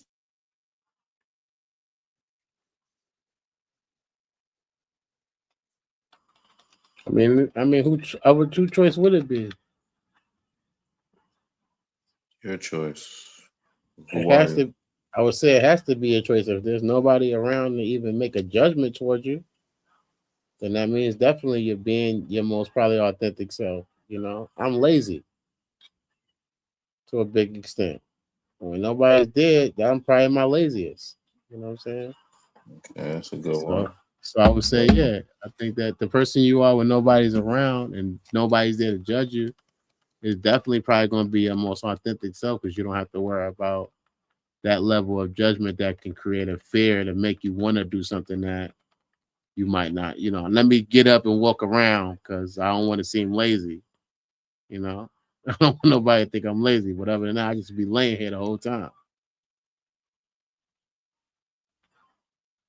So I think, yeah, definitely. Excellent.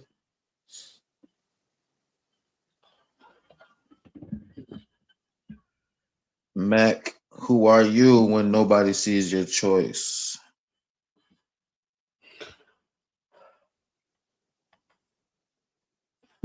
Oh,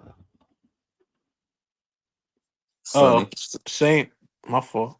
go ahead. Same person I am in your face. That's one thing I pride myself on. Being the same person I was yesterday. Growing intentionally. Like you gonna know if you know me, you know my growth, and you gonna be there every step of it. It's not like I'm hiding something. Like everybody know. That's why I come on here and I say truck driver extraordinaire, soon to be engineer. You know what I'm doing. You don't have I'm not sitting here saying, hey, I'm a I'm a I'm a I'm lurking to be a kickboxer on the low. No, this is exactly what I'm doing. I pride myself on being who I say I am. I'll land with that. Respectfully. Sunny Moon, who are I'm you gonna when say, nobody sees your choice? uh, I like more or less patience. You know, when I'm by myself, I want things to be like, I think I have less patience when I'm by myself.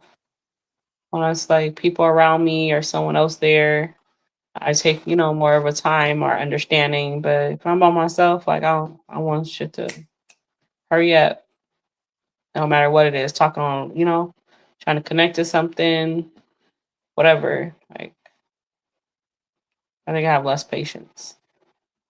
Mm, I land. interesting. Well, I'm glad you had the patience for us tonight, man. I appreciate every which and one of y'all. My flight attendants flying out with me. You feel me? We're gonna get to this last patron and patronize. I want y'all to catch this show, make some noise on my guys' YouTube. I'm so Tyrell. 8 episodes. Tap in. This is BK. Mike Payne. Carly. 34 and a half. Hot boy Shay. Terrell. And I play Tyrell. And Monica. Jay. Mo, Big Prince in that series Make Some Noise. You gon' hear me now, feel me now. I'm 10 toes, no small talk, straight to the pen. Throughout the season, you see him going through where in the beginning he wanted to just do his music and work a regular 9 to 5, but as things continue to happen to him, he has to respond to the environments that he gets put in. Damn. Got fucked up, cuz. Yo, my bad, bro. Where the fuck was you at anyway? I was trying to get a little bottle or something, type of weapon that even the odds, it was more than us. A lot of people called me and was like, when they see me, I like to say I retreated, which is something people do in war all the time. They retreat to, regroup. That's the word I like to use when I think about that scene. People thought I was like, punani. Nigga, you must not know who the fuck I am, nigga. It's my city. Y'all beat his ass. Get up, bitch ass.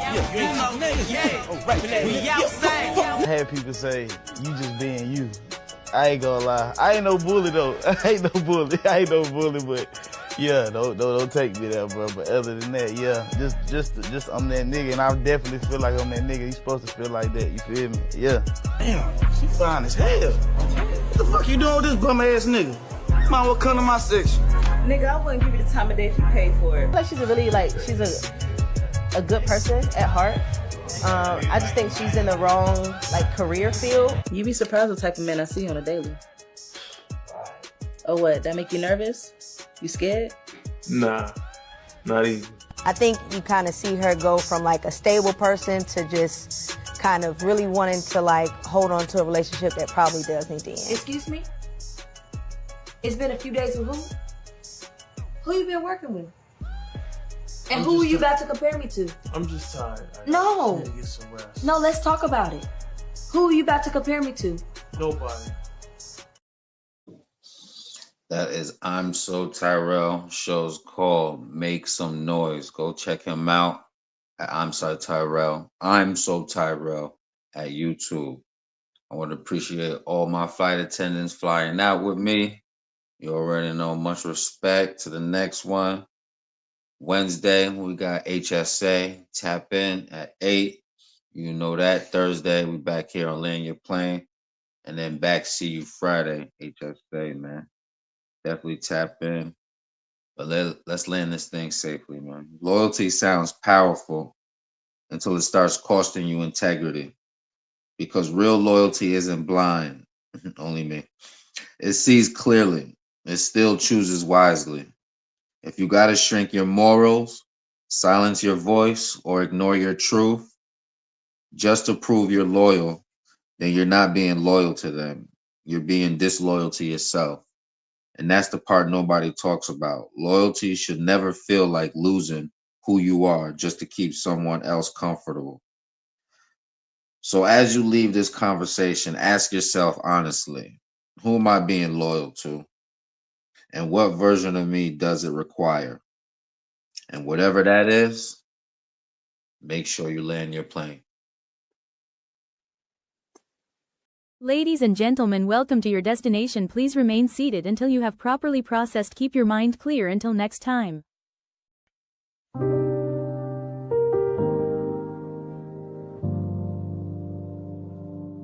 Land your plane, land your plane, land your plane.